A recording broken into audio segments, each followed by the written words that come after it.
In the early 20th century, the city of New Orleans experienced a wave of fear and intrigue after a series of chilling murders attributed to an unidentified perpetrator known as the Axeman. This enigmatic figure emerged from the shadows in 1918, leaving behind a legacy of terror that still captivates the imagination of those who hear the tales of his deeds. The Axeman's story began to unfold in the spring of 1918 when the first documented attack occurred. A couple, Giuseppe and Catherine Maggio, fell victim to a brutal assault in their home. The couple, both immigrants from Italy, were asleep when an intruder entered their home and struck them with an axe, leaving them gravely injured. Though Giuseppe died from his injuries, Catherine survived to share details about the attacker, but her description led nowhere, as the assailant had vanished into the night. When news of the Maggio murders spread, it did not take long for panic to grip the city. The Axeman seemed to operate without a pattern, striking whenever and wherever he pleased. Within months, more attacks followed, each one as brutal as the last, and leaving the residents of New Orleans in a state of constant fear. The next victims included a family, the Cordemelia family, who faced a similar fate. The connection between the victims was tenuous at best, adding to the confusion and dread felt by the community. The Axeman's signature weapon was a simple axe, which he would often find inside his victims' homes. This choice of weapon raised questions. Was he trying to send a message, or was it simply a tool of convenience? Reports suggest that the killer was very deliberate in his methods, often ensuring that his victims would be struck while they slept, indicating both his boldness and terrifying efficiency. As the killer continued his spree, the air of New Orleans was thick with fear, and many inhabitants chose to arm themselves in self-defense. People began to lock their doors, install window bars, and congregate in groups, hoping to find safety in numbers. Yet, even with these precautions, fear still embraced the city like a thick fog. What added to the Axeman's notoriety was the strange, cryptic letter he sent to the local newspaper, the Times-Picayune. In a curious twist, he claimed to be a devotee of jazz music, and he declared that he would spare any home playing jazz music on the night of the attack. This letter caught the public's attention as residents began to play jazz in their homes, hoping to avoid becoming targets. This peculiar intersection of crime and culture painted a portrait of a man who simultaneously thrived on the public's fear and seemed to engage them in his twisted game. The Axeman's letter even included a promise that he would commit his next murder on a specific night, challenging the entire city to listen to jazz. That night, jazz clubs erupted with music as people crowded around, some trying to outwit the killer while others simply sought enjoyment in the rhythms of their city. The playful and celebratory atmosphere created by the jazz music, in stark contrast to the horror that surrounded it, made for a surreal experience for the city's inhabitants. Following this bizarre turn of events, several other murders took place, confirming the unpredictability and brutality of the Axeman. However, the police were unable to apprehend the culprit despite their best efforts. They followed numerous leads, interviewed witnesses, and conducted house-to-house searches, but the Axeman eluded capture time and time again. As the summer turned to autumn, fear began to wane slightly as there were fewer reported attacks. Some New Orleanians speculated that the community's response to play jazz music had dissuaded the Axeman. Yet in March 1919, the killer re-emerged with a ferocity that reminded everyone of the terror they thought was behind them. Despite his return, just as suddenly as he had appeared, the Axeman vanished from the records of history, leaving a chilling void in the crimes of the city. By 1919, the attacks had ceased and the city slowly returned to a sense of normalcy, though the shadow of the Axeman lingered in the hearts and minds of the people. The mystery of the Axeman of New Orleans continues to spark curiosity and speculation. Who was he? What motivated his horrendous acts? While some have suggested he was a disaffected laborer, or perhaps even a former police officer, the truth remains obscured in speculation. Historians and true crime enthusiasts have explored this case with fascination, especially given its unusual blend of crime intertwined with the culture of the city. The Axeman's story highlights not only the horrors of violent crime, but also the resilient spirit of a community that found ways to cope and adapt in the midst of fear. Decades later, the legend of the Axeman inspires literature, films, and even musical compositions. His cryptic messages and taunting style resonate with the modern fascination for true crime narratives, bridging the past and the present. The city of New Orleans, known for its vibrant culture and rich history, is forever marked by the enigmatic presence of this unknown killer. The legacy of the Axeman continues to excite imaginations and inspire stories, ensuring that while his identity may remain shrouded in mystery, the impact of his actions lingers on. In the quiet, rural landscape of Germany, surrounded by rolling fields and dense forests, lies a grim story that has puzzled historians and true crime enthusiasts alike for over a century. It is the tale of the Hinterkaifeck Murders, an unsolved case that evokes both intrigue and horror. The events took place in 1922, when a farming family was found brutally murdered in their secluded farmhouse, sparking a mystery that still captures the imagination. The victims were the Gruber family, consisting of Andreas Gruber, his wife Cecilia, their widowed daughter Victoria, and her children, 7-year-old Joseph and 2-year-old Maria. The family lived at a small farm located in the Bavarian countryside, just a few kilometers away from the nearest town. Life was simple and often repetitive in these rural parts, with the family engaged in daily chores that revolved around tending to animals, growing crops, and maintaining their home. However, leading up to the horrific events, reports indicated that Andreas Gruber had been feeling increasingly unsettled. He mentioned strange sounds coming from the attic and discovered footprints in the snow that led away from his home but did not lead back. His daughter Victoria also expressed her own unease, suggesting that something was amiss within their isolated sanctuary. Despite their unsettling feelings, the Grubers went about their lives. On the fateful evening of March 31st, 1922, the entire family was simply going about their routine when tragedy struck. The following day, worried neighbors noticed that they had not seen any signs of the Grubers. When a local handyman who occasionally worked for the family went to check on them, he was met with a scene that would send shockwaves through the community. Upon entering the farmhouse, he discovered the lifeless bodies of the Grubers scattered throughout the home. Andreas and Cecilia were found in the living room, victims of a brutal bludgeoning, while Victoria was discovered in the bedroom, along with her 2 children. Each of them had suffered horrific injuries, and the crime scene indicated that the murders were committed with great ferocity. What sent chills through investigators was the realization that the killer had stayed in the home for several days after the murders. The farm animals were fed, and the household's daily routines were eerily maintained. This suggested a deeper mystery, as it appeared the killer was familiar with the family and their schedules. The investigation that followed was intense, but yielded few leads. The police, along with numerous locals, combed the area for clues, but seemed to hit dead ends at every turn. Some speculated about the identity of the killer. Rumors circulated about a disgruntled former worker, or even the involvement of someone known to the family. The local community was engulfed by fear, with parents whispering to their children to be cautious and neighbors eyeing one another with suspicion. Various theories emerged over the years, generating a plethora of speculation. Some believed the crimes were the work of a local who had resided in the nearby woods and had a vendetta against the Gruber family, while others suggested that it could have been a robbery gone wrong, though little of value was taken from the premises. The police tried to connect the killings to a string of other murders that occurred in the region, but no definitive connections were made. Perhaps the most chilling aspect of the Hinterkaifeck murders is the unanswered questions that still linger. Why did the killer linger in the farmhouse? Did he know the family? Was there a personal motive behind the heinous act? And most perplexing of all, how could something so brutal take place without an apparent motive linked to robbery or revenge? Over the decades, the intrigue surrounding the case deepened, as amateur sleuths, historians, and even enthusiasts of the macabre took on the challenge of piecing together the mystery.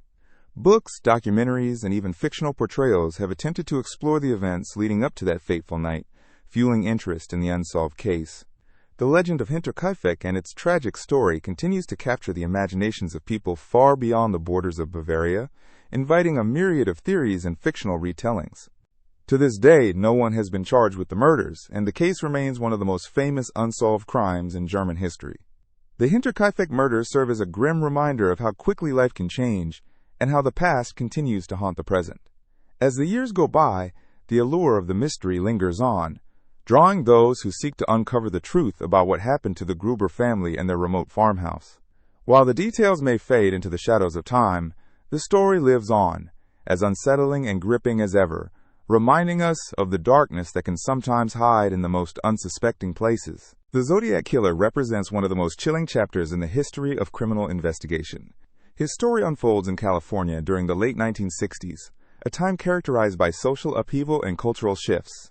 Amidst this backdrop emerged a figure whose identity remains shrouded in mystery even decades later. The Zodiac Killer not only took the lives of several individuals, but he also stirred fear across the state and became infamous for taunting law enforcement and the media. The first confirmed victims of the Zodiac Killer were high school students Betty Lou Jensen and David Faraday. They were shot on December 20th, 1968, near Vallejo, California. This incident marked the beginning of a series of murders attributed to the Zodiac. Over the next year, two more victims, Darlene Ferrin and Michael Mageau, would meet a similar fate, further intensifying the atmosphere of dread in the surrounding communities. These initial murders left law enforcement scrambling for leads and answers. What sets the Zodiac Killer apart from other criminals of his time is not just the brutality of his actions, but also his audacious communication style. He famously sent letters to local newspapers, claiming responsibility for the murders and challenging authorities to catch him. These letters showcased his confidence, as he included gruesome details about the crimes that had not been released to the public. However, the most iconic aspect of these letters were the coded messages. One particular cipher, known as the 408-symbol cipher, captivated the nation. Upon its release, it became a topic of intense speculation and discussion. After several weeks, amateur codebreakers in the community managed to decipher the message, revealing a disturbing mixture of grandeur and terror, hinting at the killer's desire for notoriety. Despite these tantalizing clues, the identity of the Zodiac Killer remained elusive. Throughout the late 1960s and early 1970s, he claimed more victims, including a young couple, Brian Hartnell and Cecilia Sheppard, who were attacked near Lake Berryessa in Napa County in 1969. The killer approached them under the guise of a law enforcement officer, brandishing a gun and later revealing a distinctive symbol on his clothing, a black hood with a white zodiac sign. This bizarre encounter ended with a brutal attack on the couple. However, remarkably, Hartnell survived to tell the tale, providing detectives with a chilling description of his assailant. As the investigation progressed, the Zodiac continued to mock authorities and the media. He sent more letters, each more cryptic than the last, and even threatened to commit further acts of violence if his demands for publicity were not met. This constant cat-and-mouse game led to various speculations about his identity, with numerous suspects emerging over the years. From disgruntled individuals with histories of violence to average citizens appearing out of nowhere, the list of potential identities only fueled public intrigue. The Zodiac Killer's message to the world was not just a call for attention, it was an acknowledgement of a deep sense of superiority. He sought the thrill of evasion, seemingly aware of the widespread media frenzy. His ability to elude capture became a cultural phenomenon, spawning countless documentaries, films, and books exploring the dark depths of his psyche. The fascination with this case speaks volumes about society's obsession with understanding the mind of a serial killer while grappling with the fear he instilled in the public. His case remained largely cold and unsolved for several decades. In the late 1960s, advancements in forensic science were still in their infancy, and crucial evidence went unnoticed or mishandled. The combination of limited technology and the killer's cunning ways led to an enduring sense of frustration amongst investigators. The Zodiac Killer had become a ghost, haunting the dreams of those who delved into his story. Despite the passage of time, the Zodiac Killer has not been forgotten. In recent years, the advent of modern forensic techniques sparked a renewed interest in the case. Advanced DNA analysis and genealogy have allowed investigators to revisit old evidence with new eyes, rekindling hope that the shadowy figure may one day be revealed. New letters and ciphers have re-entered discussions, with fresh attempts to decode any remaining mysteries, and the allure of his unsolved crimes continues to grip the imagination of true crime enthusiasts everywhere. Ultimately, the tale of the Zodiac Killer serves as a profound reminder of the dark side of humanity. It raises questions about the nature of evil and the motivations behind such chilling acts. His actions, along with the enigmatic letters, serve as a puzzle that has yet to be fully unraveled. As investigators continue to search for answers, the legacy of the Zodiac Killer serves to remind us of our collective fascination with the unknown, the unsolvable, and the deeply unsettling darkness that can lie within individuals. The case remains a haunting puzzle at the intersection of criminality and culture, and as long as those mysteries endure, so too does our quest for understanding. In the small town of Villisca, Iowa, A chilling event unfolded in the early morning hours of June 10, 1912, that would etch its place in American history and captivate the imaginations of many. It was here that the Moore family, consisting of Josiah and Sarah Moore and their 4 children, along with 2 visiting girls, were brutally murdered in their home. What transpired that fateful night remains one of the most haunting unsolved mysteries in the annals of crime. The night began innocently enough, with the Moore family returning home from a church event. Their lives were simple and filled with the routines of small-town living. It was a time when communities were close-knit, and the idea of violence was far from most people's minds. However, as the clock struck midnight, a dark figure slipped silently into their home, wielding a sharp axe that would seal the family's tragic fate. When morning came, the peaceful facade of Villisca was shattered. Neighbors became concerned when the Moores did not come out to greet the day. With uncertainty brewing, they decided to investigate, only to uncover a scene so horrific that it would echo through the decades. Inside the Moore household, the bodies of Josiah, Sarah, their children, and the 2 visiting girls, Lena and Ina Stillinger, were discovered. Each victim had been struck repeatedly with the axe, and the brutality of the crime left a lasting scar on the community. What made this case particularly perplexing was the lack of motive and the absence of anything stolen. There were no signs of forced entry or struggle, suggesting that the family might have known their assailant. This detail became a focal point in the investigation, leading authorities to suspect someone close to the family. The local sheriff, along with other law enforcement officials, scrambled to gather clues and piece together what had happened. As news of the murders spread, the town of Villisca became a media sensation. Reporters flocked to cover the story, and curiosity seekers descended upon the town, eager to witness the site of the gruesome events. With numerous leads and tips pouring in, the case took many unexpected turns. The investigation saw several potential suspects emerge, but each would eventually be cleared or found lacking evidence. One of the most notable suspects was a traveling salesman named Frank Jones. He was known to have had a contentious business relationship with Josiah Moore, and rumors circulated that jealousy could have fueled the motive behind the crime. Yet, despite intense scrutiny and even a grand jury investigation, no concrete evidence emerged to connect him to the murders. As the months dragged on, the case grew colder.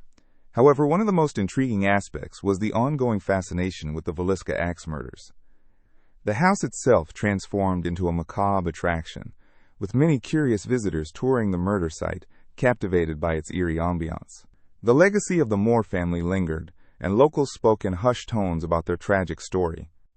In the years that followed, new leads emerged, and various theories were proposed. Some speculated that the axe used in the crime might have belonged to the Moore family themselves, who lived merely steps away from the tool shed. Others highlighted the significance of the number of blows inflicted on each victim, drawing parallels to various cultural rituals, or even attempting to decipher messages left behind by the killer. However, no explanation fully satisfied the public's desire for closure. Over time, the Villisca Axe Murders faded from the headlines, but they never quite left the public consciousness. The case has inspired countless books, documentaries, and even fictional portrayals in movies, where storytellers attempt to unravel the mystery of what truly happened that night. Each retelling adds new dimensions, further enshrining the story in American folklore. As decades turned into a century, the case remained closed, but the community's connection to this traumatic event endured. The Villisca Axe Murder House became a shared focal point, representing not only a tragic loss, but also the unshakable human curiosity about the unknown. Stories of the family's life, the horror of their demise, and the chase for the truth became tales passed down through generations. Even today, visitors often report an overwhelming sense of emotion when they step inside the old house. Many claim to feel a weight in the air, as if the memories of that night are woven into the very fabric of the walls. Investigators and paranormal enthusiasts alike flock to the site, believing that the mysteries held within its rooms might not yet be fully uncovered. While the identities of the killer or killers may remain shrouded in anonymity, the Villisca Axe Murders remind us of the fragility of life and the remnants of our humanity. The unsolved nature of this case continues to resonate. It serves as a stark reminder that even the quietest places can hide the darkest secrets. As communities express their hopes for justice, the story of the Moore family will undoubtedly remain a somber yet compelling chapter in the history of Villisca, Iowa, and a poignant reflection on the mysteries that often linger just beyond our understanding. In the heart of Los Angeles, a mystery unfolded that would capture the imagination of the public for decades. This story revolves around a young woman named Elizabeth Short, more famously known as the Black Dahlia. Her life and tragic end have become a significant part of American pop culture, threading through the narratives of crime, media fascination, and the darker side of glitzy Hollywood. Elizabeth Short was born on July 29, 1924, in Hyde Park, Massachusetts. She had ambitions of becoming an actress, and moved to California in pursuit of her dreams. Although her aspirations in Hollywood went largely unfulfilled, she nonetheless attracted attention for her striking looks and distinct sense of style, which often included a penchant for black clothing, earning her the nickname the Black Dahlia. In January 1947, just weeks after her disappearance, Elizabeth's body was discovered in a vacant lot in Leimert Park, Los Angeles. The details of her death were shocking and gruesome. She had been murdered, and the circumstances suggested an act of premeditation. The body had been meticulously cleaned, and it showed signs of severe mutilation. This horrific discovery set off an avalanche of media coverage, with newspapers splashing the story across their front pages, sparking public interest and sensationalism that continues to this day. The police investigation quickly drew attention, both from law enforcement and from a captivated public. The press was hungry for information, and various leads, rumors, and theories emerged. Reports about Elizabeth's life began to circulate, painting a picture of a troubled young woman. Some claimed she had connections with influential figures in Hollywood, while others suggested she was simply an aspiring starlet hoping for her big break. Yet, no one could pinpoint her last days or the events leading to her untimely demise. As investigators delved deeper, they encountered a labyrinth of false leads and dwindling evidence. Many potential suspects were put forward, some quickly dismissed, while others were scrutinized without any solid proof. The mystery deepened when various letters allegedly from the killer began appearing, taunting the police and claiming responsibility for Elizabeth's murder. These letters, with their chilling tone, added a layer of intrigue and fear, capturing the public's imagination even more.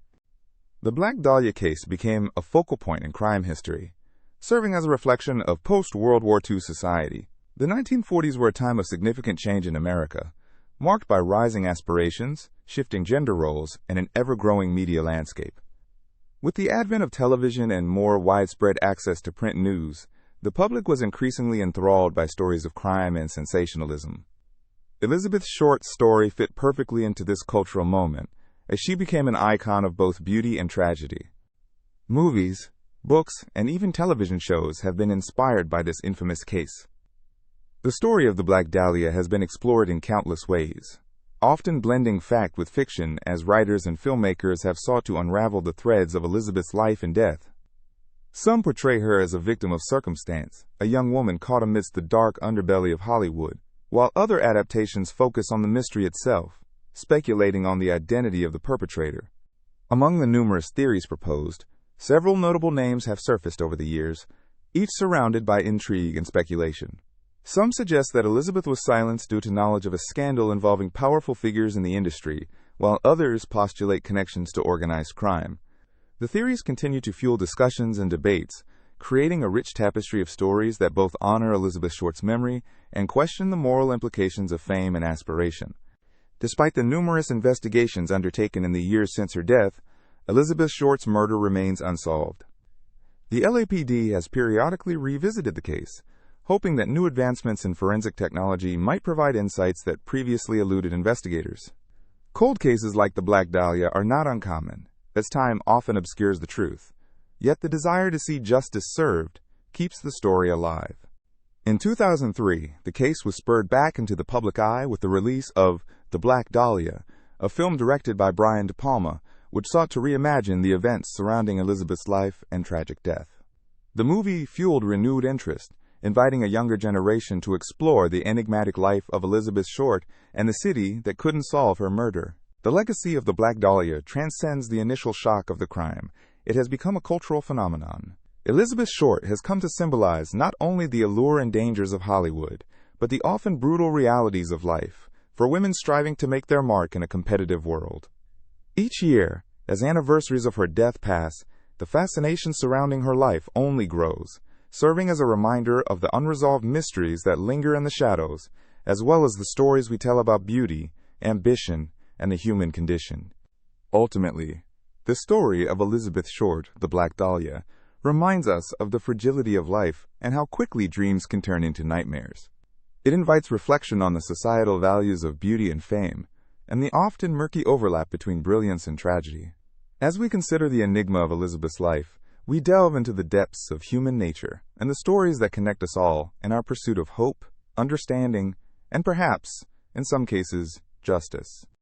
In the quiet surroundings of Philadelphia, an unsettling discovery made headlines in 1957.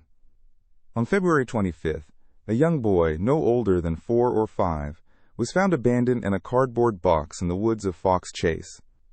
He was discovered by a passerby who initially thought the box contained a doll. The grim reality was soon revealed, however, as the boy's identity became an enduring mystery that captivated the nation. The boy was small for his age, with light brown hair and a distinctive set of features that hinted at a life filled with hardship. He was found wrapped in a checkered blanket, his body showing signs of severe malnourishment and neglect. It was obvious to those who found him that this child had struggled in life, leaving behind a dark cloud of questions. Who was he, and how did he end up in this desolate location? When the authorities were called, they rushed to the scene to identify the boy and uncover his story. Despite an extensive investigation that followed, no one stepped forward to claim him. Police launched a massive search for answers, combing through missing children reports throughout Pennsylvania and beyond. They released a sketch of the boy's face, hoping it would spark recognition among the public. Days turned into weeks, and then months, but still, no one came forward. The case drew considerable attention in local and national media, capturing the hearts of many. People began to send in tips, but each lead turned out to be a dead end, leaving investigators frustrated. They tried their best to track down the boy's family through interviews and door-to-door inquiries in the neighborhoods surrounding where he was found, but no clues emerged that could unlock this tragic puzzle. Attempts were made to establish the boy's background and the circumstances leading to his untimely death. Authorities examined his body and identified several bruises, leading to the belief that he may have suffered abuse. An autopsy was conducted, revealing that the child had likely been dead for several days before being discovered. Despite the unfortunate findings, the boy's death became a catalyst for change, sparking conversations about child welfare and safety across the country. The case captured the imaginations of amateur sleuths, crime enthusiasts, and everyday citizens, all eager to help solve the mystery. Many theories emerged about the boy's identity. Some speculated he could have been a victim of a troubled family circumstance or an unfortunate accident. Others questioned whether he was from a different part of the country altogether, perhaps having been taken from a loving home and subjected to a tragic fate. There were even whispers of him being a victim of human trafficking. However, none of these theories could offer definitive answers. As time passed, efforts to identify the boy bore little fruit. Periodic updates about the case continued to appear in newspapers and on television, keeping the mystery alive in the public eye. Over the years, forensic advancements allowed new techniques to be explored. The boy's remains were exhumed in 1998 to obtain DNA, hoping that a genetic match could be found. Scientists worked diligently, comparing the boy's genetic material to databases of missing persons. Yet, as time slipped away, so too did many potential leads. In an effort to preserve the memories of lost children, the case of the boy in the box contributed to heightened awareness around child safety. His story became a sobering reminder of the countless unrecognized children who might be in need of help. The mystery of his identity may never be solved, but his presence still resonates with those determined to protect and serve the most vulnerable. In 2002, the case took an unexpected turn. A woman stepped forward claiming to be the boy's mother. However, her testimony was inconclusive, and further checks could not confirm her claims. The investigation once again resumed, but with little change. As new leads were explored, hope flickered like a candle in the stillness of uncertainty. Would the boy finally be given the name he was denied in life? Years turned into decades, and the unresolved case became a legend in its own right. The boy in the box has become a symbol of loss and an enduring mystery that speaks to the importance of child protection. Various documentaries and podcasts have revisited the case, stirring renewed interest from those who seek justice for the boy who has waited so long to be remembered. Today, the story remains open, a chapter almost lost to time, but never forgotten. Various organizations dedicated to child welfare use his story as a driving force in their advocacy. Fundraisers and awareness campaigns inspired by his legacy serve as reminders that every child deserves to be cared for and loved. His image continues to be shared, each effort a testament to collective hope that one day the truth can be uncovered. The waiting remains a part of life for many cases, like the boy in the box. The quest for truth continues, drawing in countless hearts and minds in the hopes of finding resolution. It's a story that reminds us of the complexities of humanity, the fragility of life, and the power of community in the face of sorrow. As the years roll on, his story intertwines with the spirit of hope and healing, forging connections that bond countless people in a tapestry of kindness, compassion, and the unwavering desire for justice to shine through in the darkest of times. The Cleveland Torso Murders represent one of the most chilling and perplexing chapters in the history of American crime, unfolding during the early 1930s in Cleveland, Ohio. This series of gruesome and unsolved murders captivated locals and historians alike, and remains unsolved to this day. The saga began in September 1935 when the dismembered body of a man was found in the area of the old B&O railroad tracks. The victim, later identified as a man named Edward Andrassy, was discovered without a head and had severe cuts on his body. As the investigation unfolded, it became clear that this was just the beginning of a series of horrifying discoveries. In the months that followed, more dismembered bodies emerged across the city, each one more unsettling than the last. Victims included both men and women, with their body parts scattered in various locations. Some victims were identified, while others remained nameless, leaving family and friends in a state of confusion and heartache. The brutality of the murders was matched only by the anonymity of the killer, who eluded law enforcement at every turn. One of the most notable aspects of these murders was the methodical way in which the killer dismembered the bodies and disposed of them. It appeared that the murderer possessed a certain level of anatomical knowledge, as the dissection was conducted with a level of precision that suggested familiarity with human anatomy. This gruesome attention to detail deepened the mystery surrounding the identity of the killer. While initially the murders were attributed to a serial killer, speculation quickly shifted to theories that encompassed organized crime. During the 1930s, Cleveland was rife with corruption and mob activity, making it plausible that these murders were part of a broader criminal conspiracy. Law enforcement agencies pursued various leads, interviewing potential witnesses and persons of interest, yet the case continued to grow colder. The media frenzy that accompanied the Cleveland Torso Murders played a significant role in shaping public perception. Sensational headlines and vivid descriptions captured the attention of a horrified but fascinated audience. Reporters dubbed the unknown killer the Mad Butcher of Kingsbury Run, highlighting the killer's ability to evade capture while striking fear into the hearts of the community. The sensationalism of the press added to the chaos and confusion that surrounded the investigation, making it increasingly difficult for law enforcement to track down leads.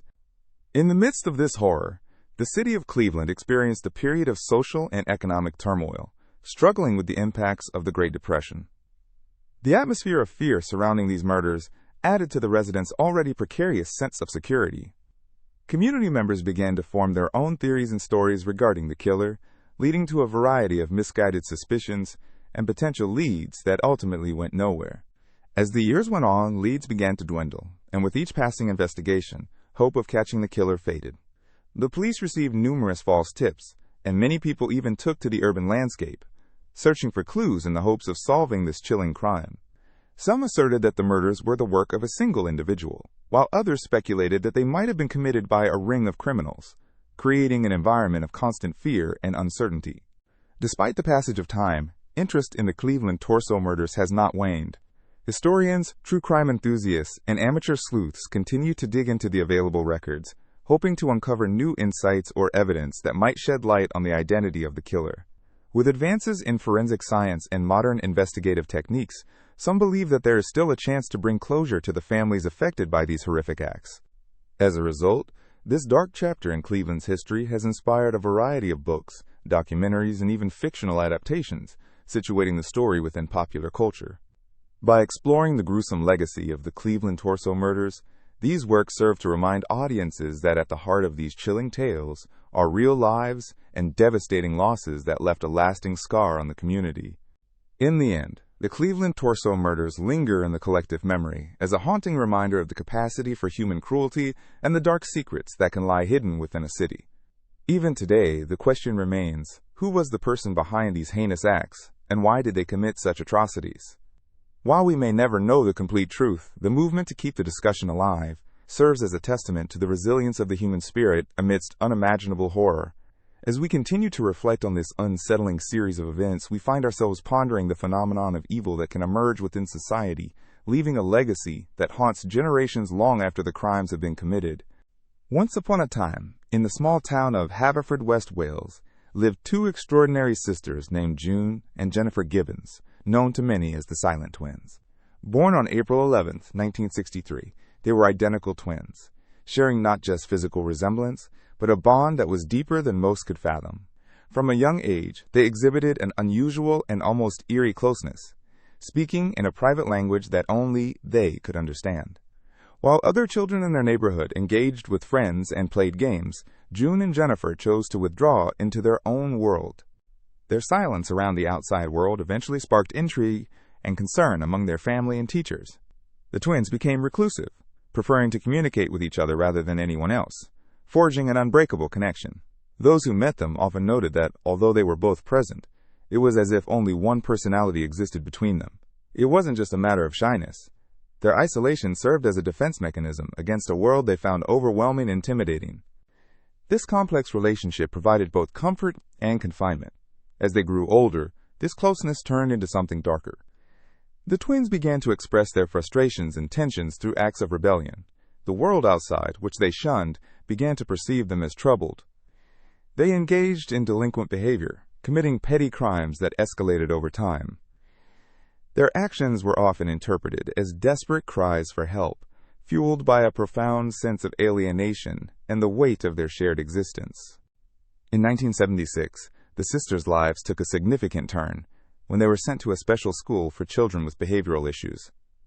Their time there marked a pivotal point, as the strict environment seemed to amplify their peculiar bond, and instead of helping them, it led to more insular behavior. They crafted a world of their own, creating stories filled with fantastical characters, which allowed them a unique escape from their grim reality. They wrote short stories and imaginary tales, revealing their creativity while simultaneously deepening their seclusion. Throughout their lives, June and Jennifer drew attention from psychologists and media alike, puzzled by the enigmatic connection they displayed. They often moved in tandem, showing similarities not just in looks, but also in mood and actions. When one twin expressed emotions, it was almost as if the other mirrored her feelings. This interdependence made it difficult for them to forge identities as individuals, perpetuating the cycle of silence and isolation that defined their existence. Their story took a tragic turn in 1982 when they were charged with the arson of a house, an act of rebellion that landed them in a secure psychiatric hospital. Inside those hospital walls, the twins encountered structured therapy and treatment, yet even here, their bond didn't waver. They became objects of fascination for the staff and visitors. The twins maintained their silence, resisting communication with anyone except each other. Years later, after being released from the hospital, their lives continued to intertwine in complex ways. The sisters struggled to adjust to life outside, as they had spent so much time together in isolation that the thought of independent existence was daunting.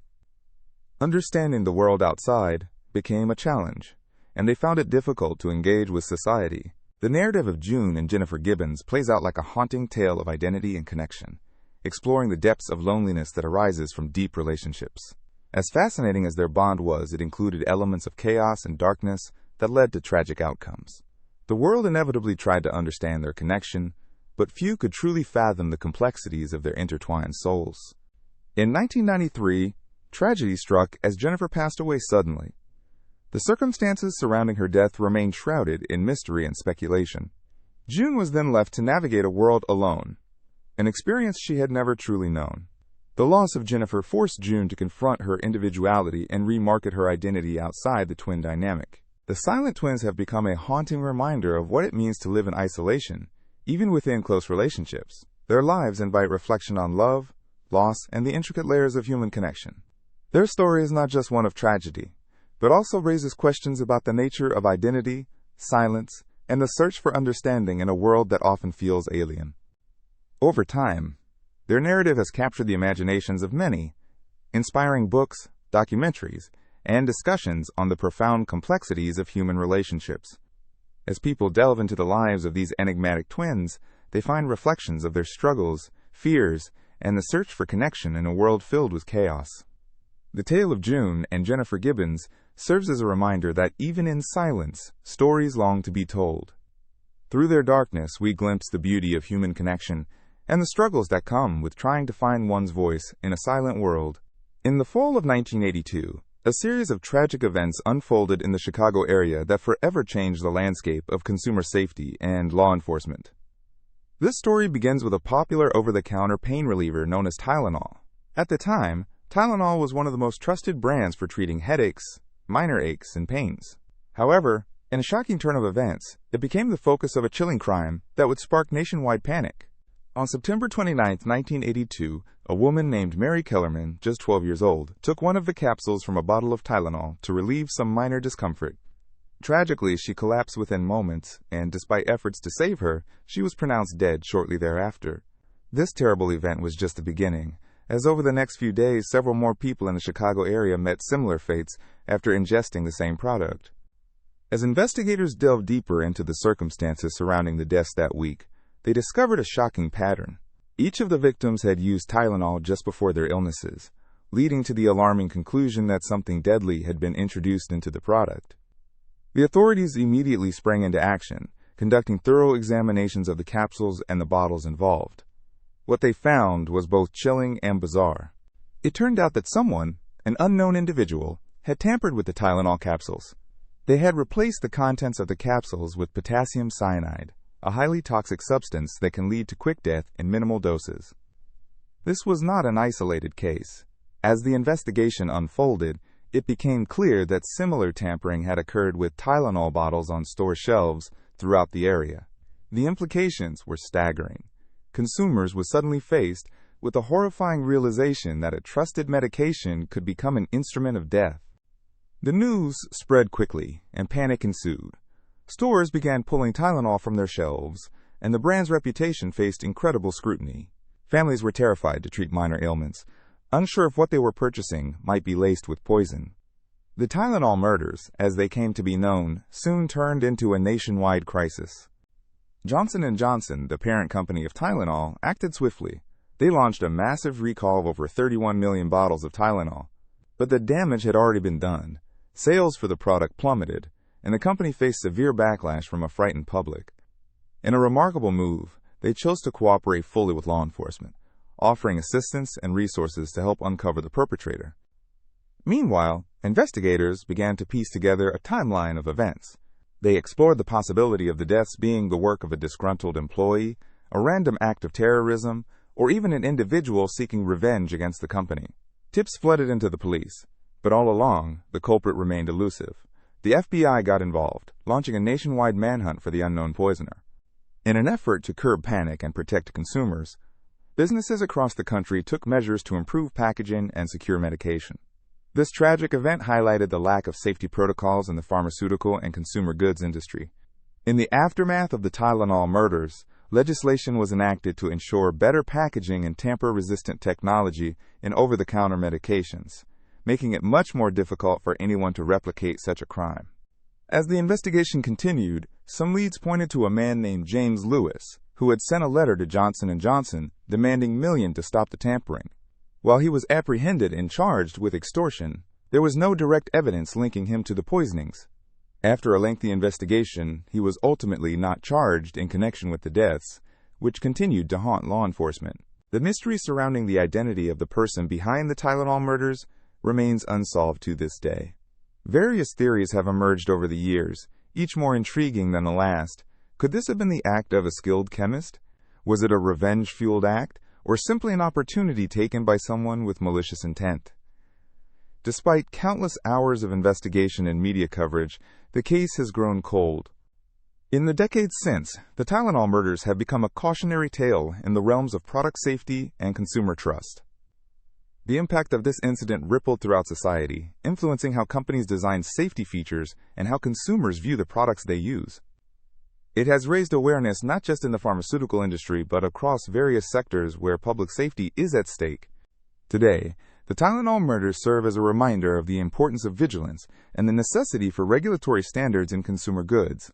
Although it was a dark chapter in American history, it led to significant changes that shaped the modern landscape of public health and safety. The unknown perpetrator may have left a legacy of fear, but the response to those tragic events continues to safeguard countless lives to this day, ensuring that such a horrifying situation is far less likely to occur again. In the early 20th century, a chilling case emerged from the shadows of Hungarian history, leaving behind an unsettling legacy of mystery and intrigue. This is the story of Bela Kiss, a man whose life turned from ordinary to horrifying, painting him as one of Hungary's most infamous serial killers. Bela Kiss was born on September 2, 1877, in a small village called Puszta, located in Hungary. Initially, he seemed like any other man, having a passion for work as a carpenter. However, beneath this everyday facade lay a dark and twisted personality. His charm and sociability allowed him to easily integrate into the community, gaining the trust of those around him. As time progressed, his relationships with women, particularly, took a sinister turn. During the early 1900s, Kiss concocted a deceptive plan fueled by his dark intentions. He posed as a wealthy, unmarried man who was looking to settle down. At that time, he would often place personal ads in local newspapers, inviting young women to his home under the guise of providing a better life.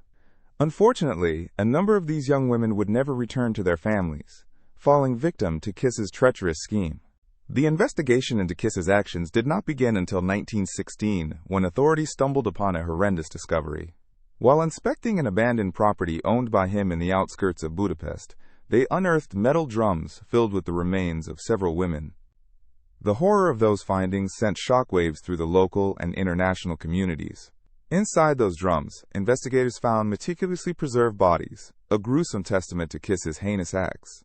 What set Bela Kiss apart from other criminals was not just the scale of his actions, but the meticulous way he executed his horrific crimes. His bodies were not merely hidden, they were preserved. He utilized a process that involved embalming and storing the remains in metal containers, almost treating them as macabre trophies of his deeds.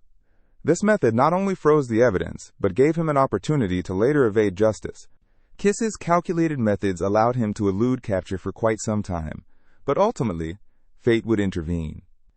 As World War I erupted, the chaos of the time offered him a perfect cover to disappear.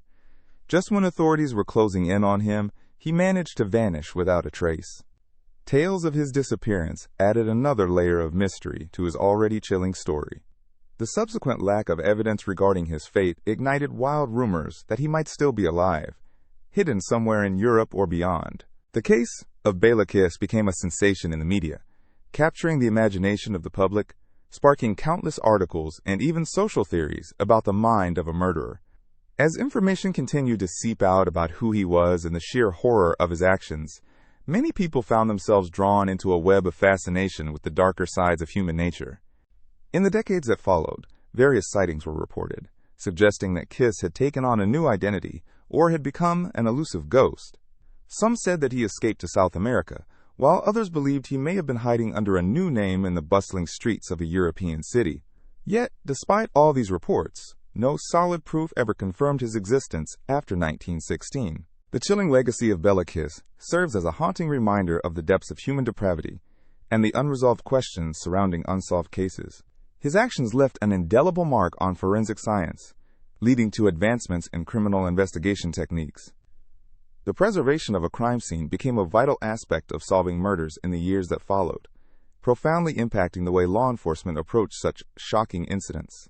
Today, the chilling tale of Bela Kiss continues to intrigue true crime enthusiasts, historians, and even psychological scholars. His enigmatic life illustrates the disturbingly complex nature of criminals and the bones of the past that may lie hidden, waiting for further exploration.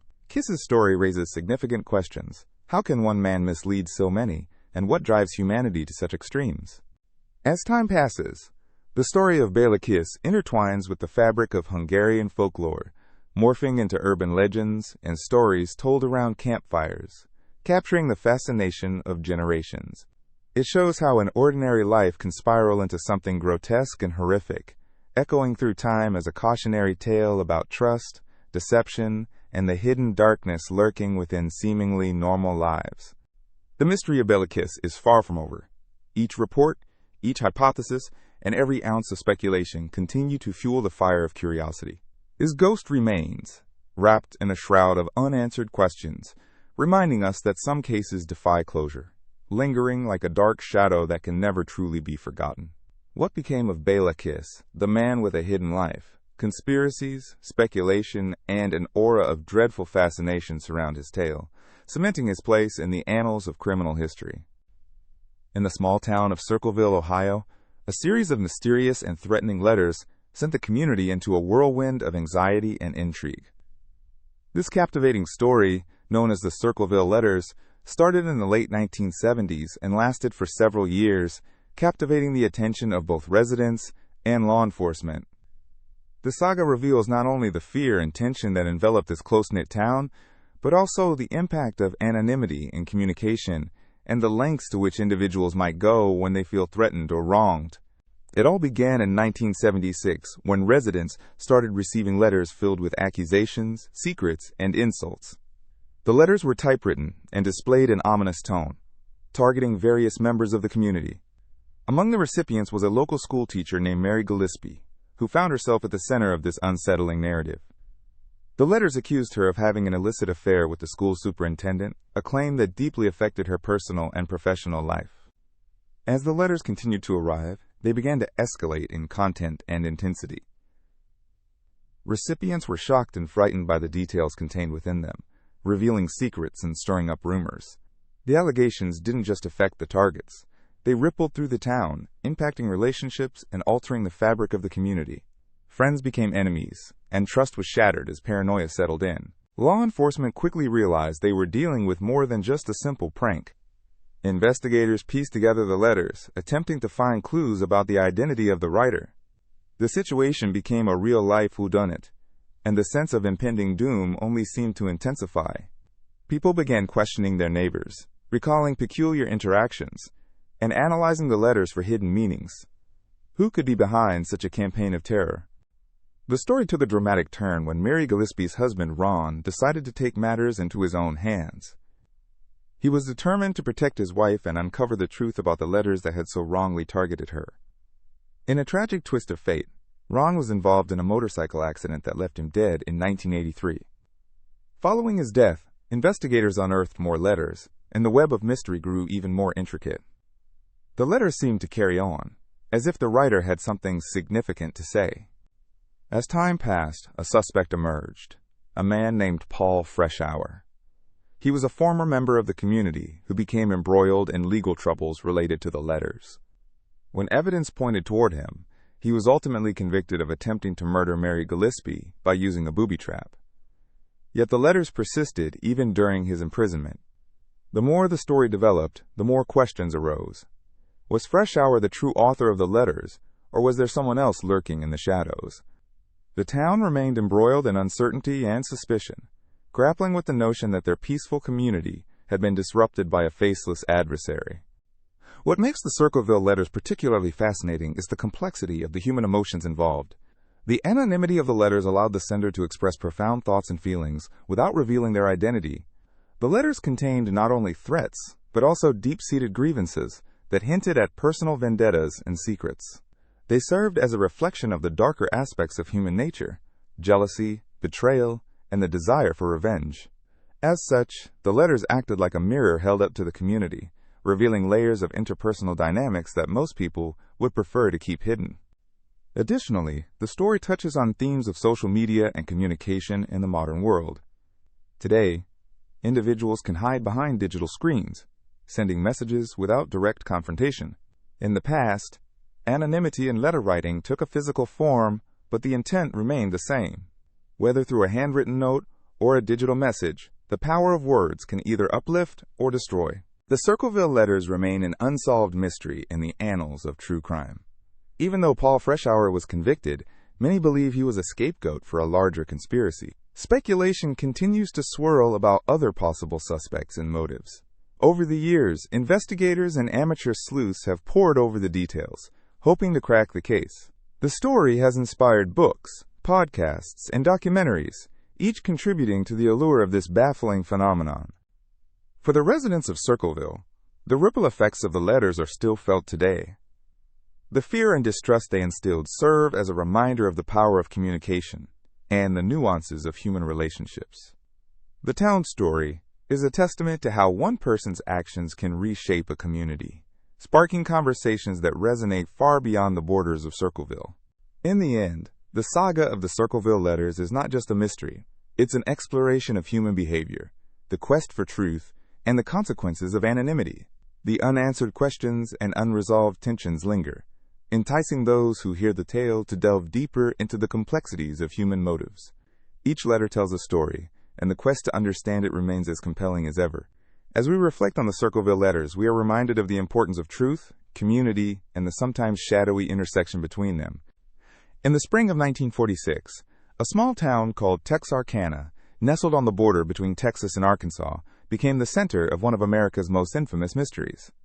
A series of brutal crimes shook the community to its core, leaving residents filled with fear and an insatiable curiosity about the identity of a shadowy figure known as the Phantom Killer. It all began on the night of February 22nd, when a young couple, Richard Griffin and Pollyanna Moore, were parked in a secluded area known as the, quote, Lover's Lane. What initially seemed to be a typical evening for the pair quickly turned tragic. The couple was discovered the next day in their car, both murdered in a manner so grisly that it shocked the entire community. Authorities were left bewildered, with few clues and no clear motive. Just weeks later, in March, the phantom struck again. Another couple, Jimmy Hollis and Mary Jean Larry, were ambushed in a similar manner. This time, however, the young woman managed to escape from the assailant, providing law enforcement with a description of her attacker. Mary described the man as wearing a white mask, which would soon contribute to the legend of the Phantom Killer. She indicated that he seemed to be both cold and calculating, fueling the fear that began to ripple through Texarkana. Investigators ramped up their efforts, but each new lead seemed to circle back to the same chilling absence of answers. Police pored over evidence, interviewed countless witnesses, and employed local residents in their search for the elusive killer. Still, the clouds of uncertainty hung over Texarkana, as the weeks turned into months without any suspects or breakthroughs. The town, once a peaceful location, transformed into a place of anxiety and paranoia, where people looked over their shoulders and locked their doors tighter than ever.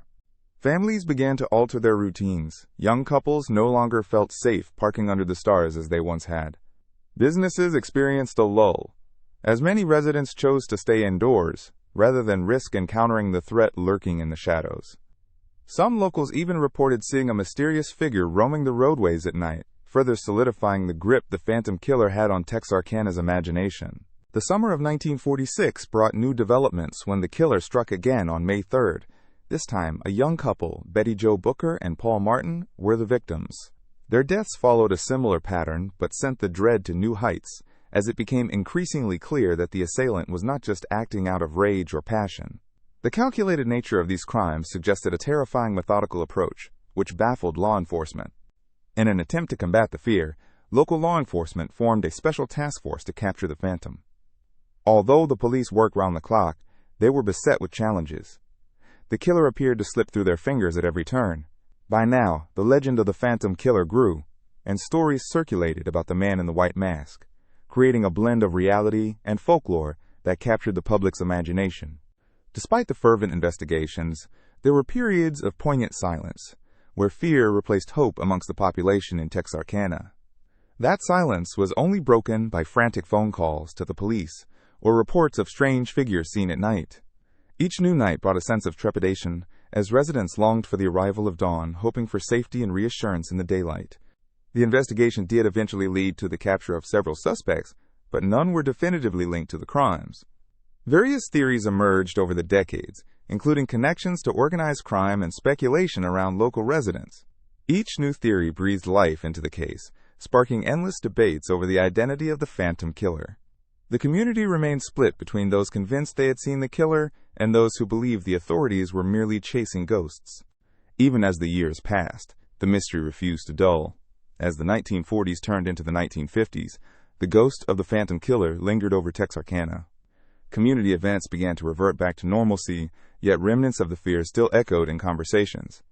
Telling stories of the killer became a rite of passage, just as recounting the bravery of the lucky few who escaped his wrath morphed into local lore. As night gradually settled over Texarkana, many still found themselves captivated by the sheer enigma surrounding the Phantom Killer and the unresolved questions he left in his wake. Who was this masked figure who caused so much terror? What drove them to commit such chilling acts? As generations pass, the tale of the Phantom Killer continues to haunt narratives, ensuring that his story remains alive in the collective memory of Texarkana. It's a gripping blend of history and mystery that forever remains a topic of interest, endlessly prompting conversations and explorations into the darker corners of human nature. Although decades have passed since those harrowing events unfolded, the resonance of the Phantom Killer still inspires eerie tales, documentaries, and books. He became not just a figure of fear, but a part of the very identity of Texarkana, shaping its charm with a veil of intrigue that continues to allure many who hear the stories of that fateful year in 1946. The Long Island serial killer is a name that sends chills down the spine of those familiar with its haunting story. This is the tale of an unidentified individual linked to the tragic deaths of at least 10 victims, whose bodies were discovered along the treacherous coastal beaches of Long Island, New York, starting in 2010. The mystery remains unsolved, drawing interest and intrigue from both the media and the public alike. The saga began in May 2010 when Shannon Gilbert, a young woman, went missing. Her disappearance led police to search for her in the area of Oak Beach, a secluded community on Long Island. During the search, law enforcement discovered the body of Gilbert, but what was startling was what they found next. Hidden from plain sight along a desolate stretch of the Ocean Parkway were other remains, leading to an unsettling realization that a killer was targeting vulnerable individuals. As investigators began piecing together the puzzle, they found that many of the victims were linked by a tragic thread. Most were young women involved in the sex trade, often struggling with addiction or facing personal hardships. The discovery of their bodies painted a grim picture, each finding marked by the same chilling serial pattern. The victims were found wrapped in burlap, as if the killer wanted to hide their identities and the atrocities committed against them. The first 4 bodies discovered belonged to women known as the Gilgo Four, Shannon Gilbert, along with Melissa Barthelemy, Megan Waterman, and Amber Lynn Costello. As detectives delved deeper, they uncovered more remains, including those of additional victims. The list grew, and with it, the urgency to catch the unknown perpetrator increased. Among the many mysteries surrounding this case is the profile of the killer. Authorities believe this person operates with a sense of careful planning and stealth. The location of the bodies hints that the killer is deeply familiar with the area. It is often speculated that this individual works within the shadows, selecting victims who may be seen as less likely to be missed. The investigation has revealed potential leads and theories. However, no conclusive evidence has emerged that can point to one individual. Police have explored dozens of possible suspects, scouring through leads and tips from the public. Yet the killer remains elusive. This ongoing search has sparked numerous documentaries, podcasts, and news articles, captivating audiences who want to understand how someone could commit such heinous acts without facing justice. Families of the victims have bravely shared their stories, bringing a human element to the tragedy. Each victim had dreams, aspirations, and the right to life. Voices of loved ones echo the sense of loss and longing for answers. While the investigation continues, advocates for the victims emphasize the importance of acknowledging their lives and not just defining them solely by their tragic ends. Law enforcement has employed numerous strategies in hopes of breaking the case wide open. They've utilized technology, including DNA analysis, and engaged forensic experts to construct a clearer picture of the killer. Crowdsourcing tips through social media has allowed many people to become part of the investigation. The hope is that someone might hold just the right piece of information that could crack the case open. The Long Island serial killer has left a scar on the community and the nation, prompting discussions about broader issues like violence against women and the challenges faced by those in the sex trade. It raises critical questions about how society responds to individuals who are often marginalized and overlooked. The story of these victims resonates with a call for compassion and change, a reminder that every life lost is a tragedy and underscores the need for vigilance in protecting those who are vulnerable. As the years have gone by, the case remains a chilling reminder of evil that can lurk in the most unsuspecting places. Despite the heart-wrenching despair that grips the families left in the wake of these crimes, they continue to advocate for justice, refusing to let the memories of their loved ones fade.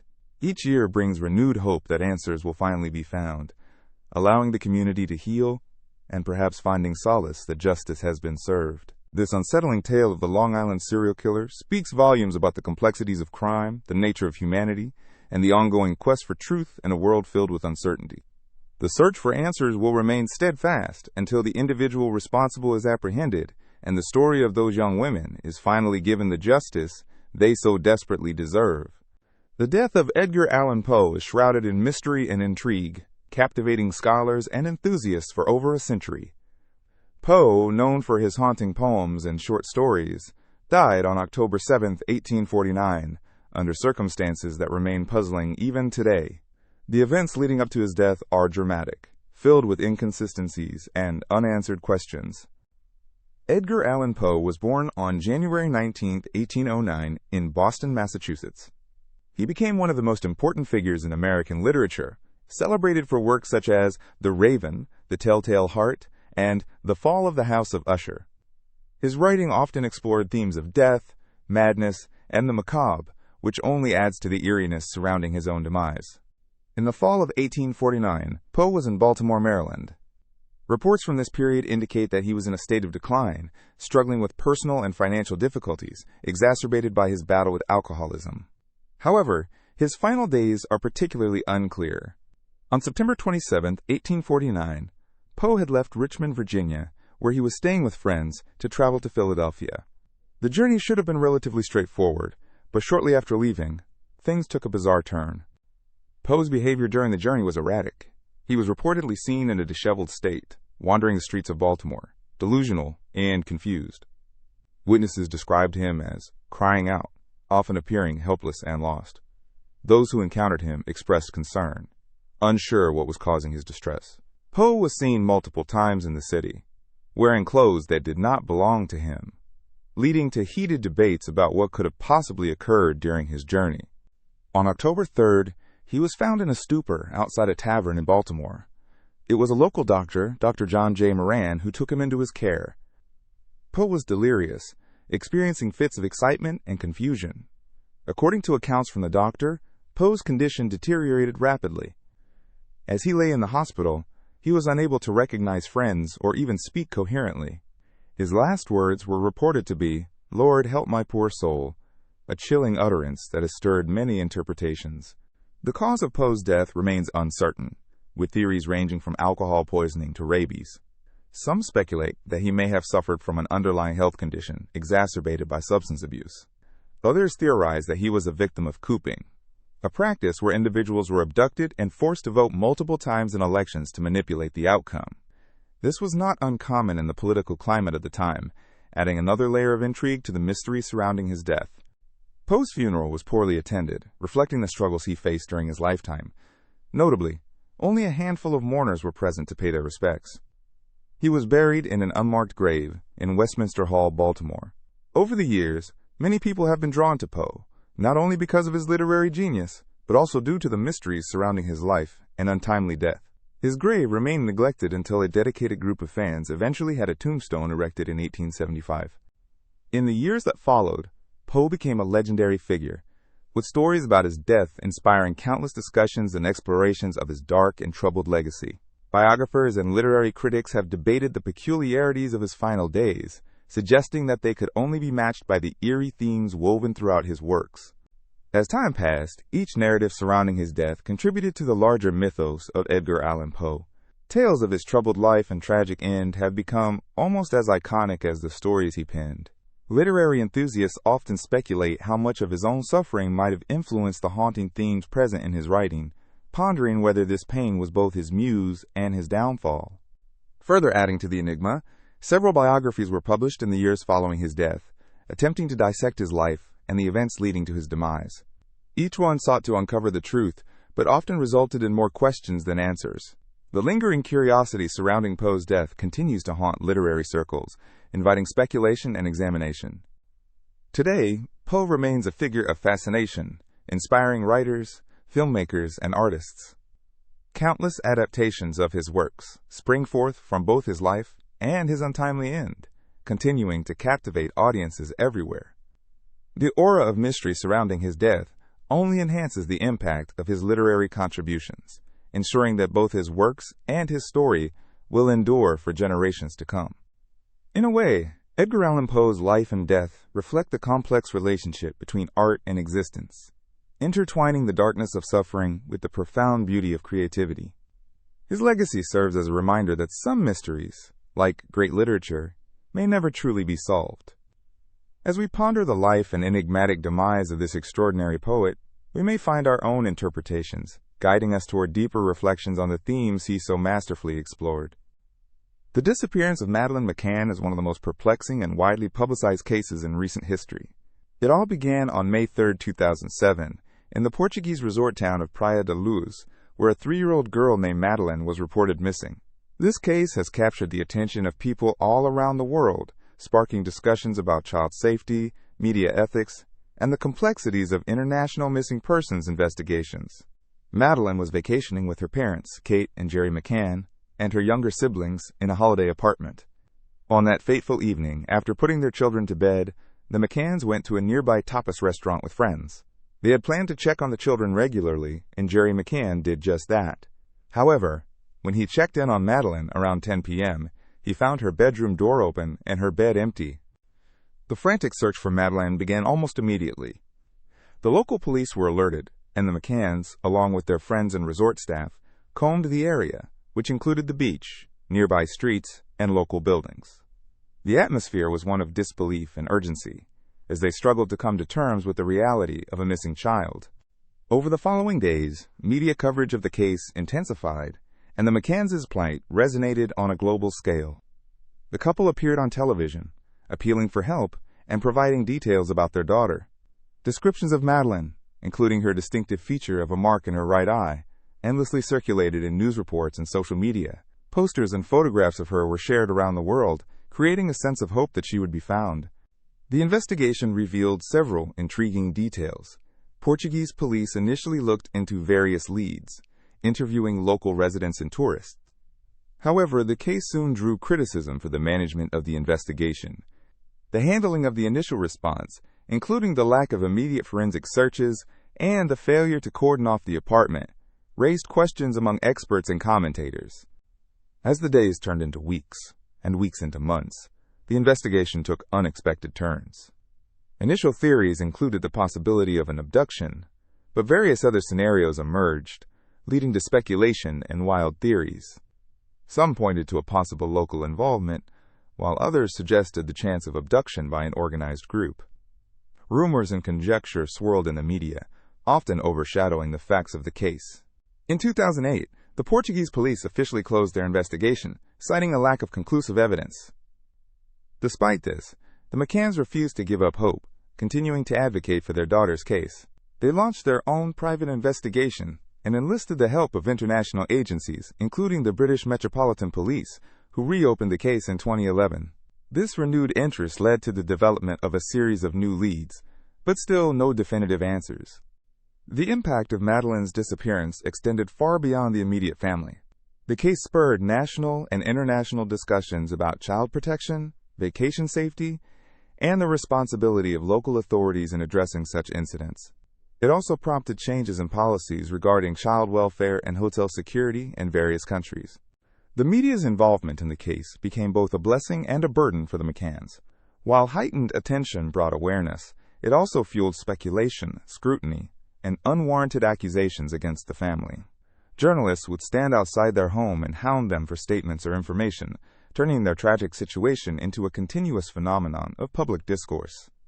As the years passed, Madeleine McCann's story continued to evoke empathy and stirring emotions in people around the world. Numerous documentaries, podcasts, and books telling her story emerged, keeping her case alive in the public consciousness. These narratives sought to explore not only the circumstances surrounding her disappearance, but also the broader implications on society's ability to protect children.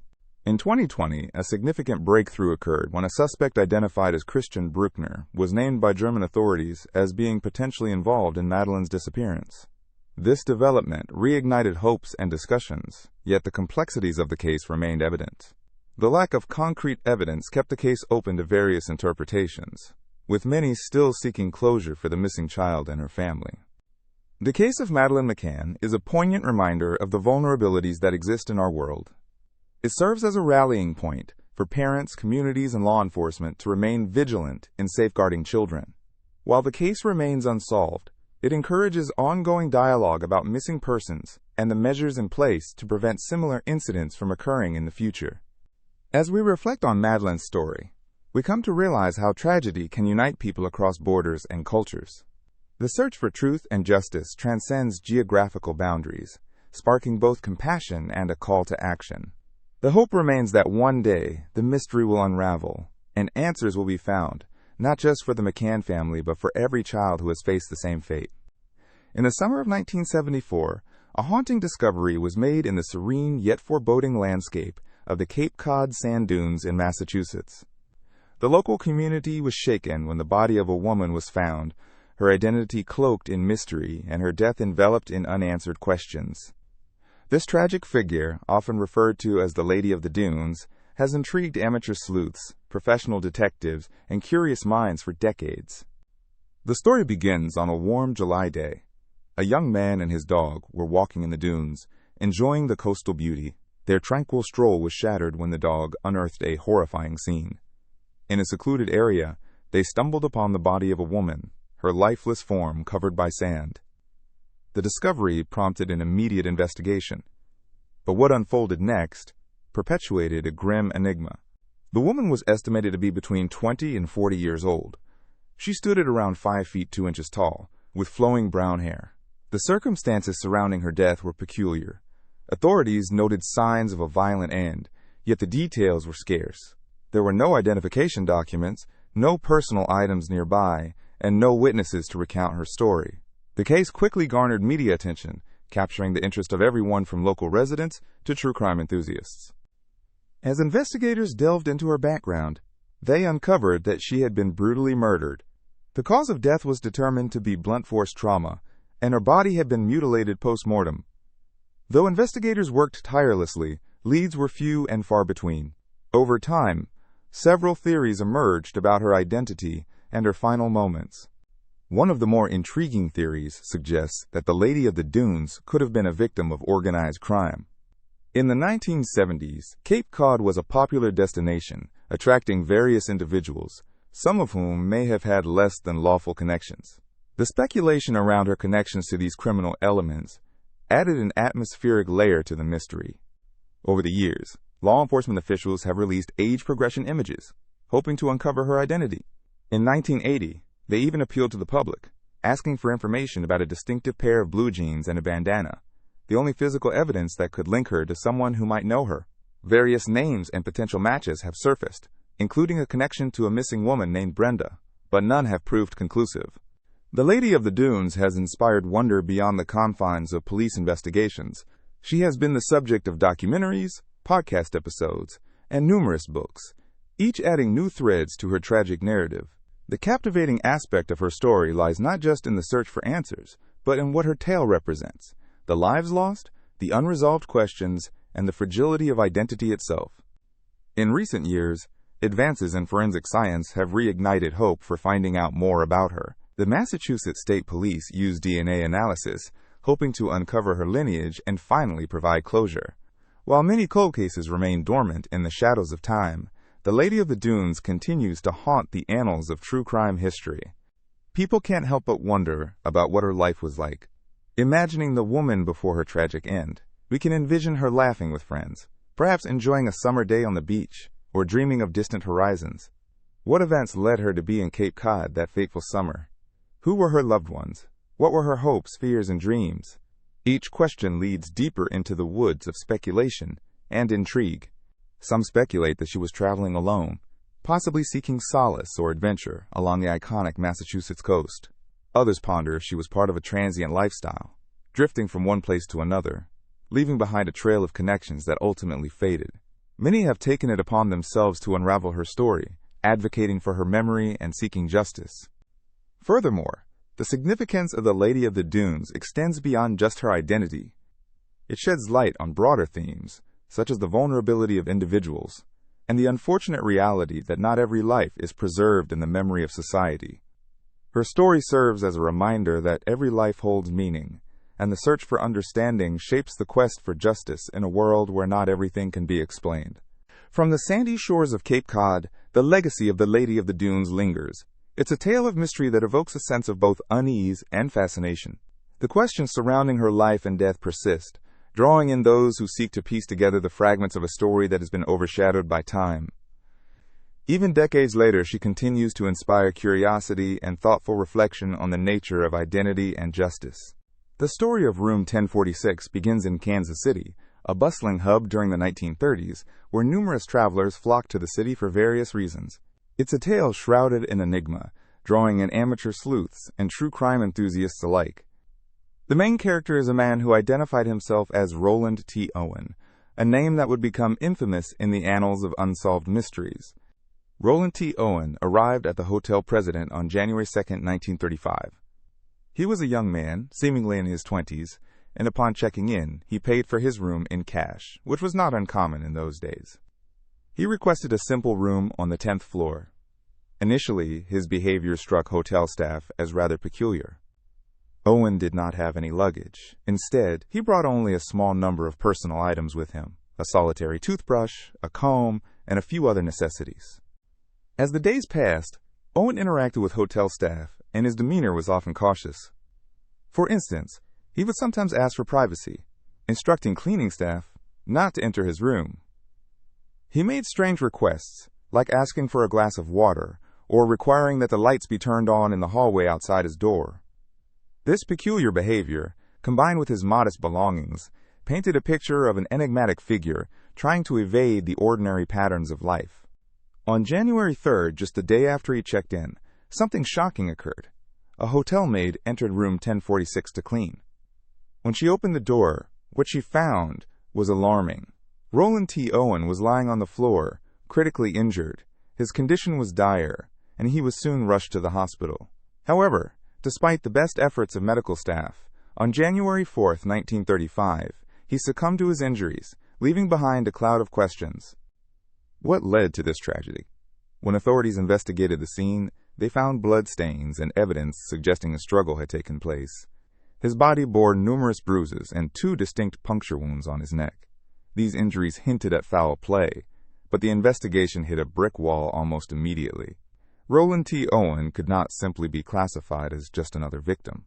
There was a mystery wrapped around his identity.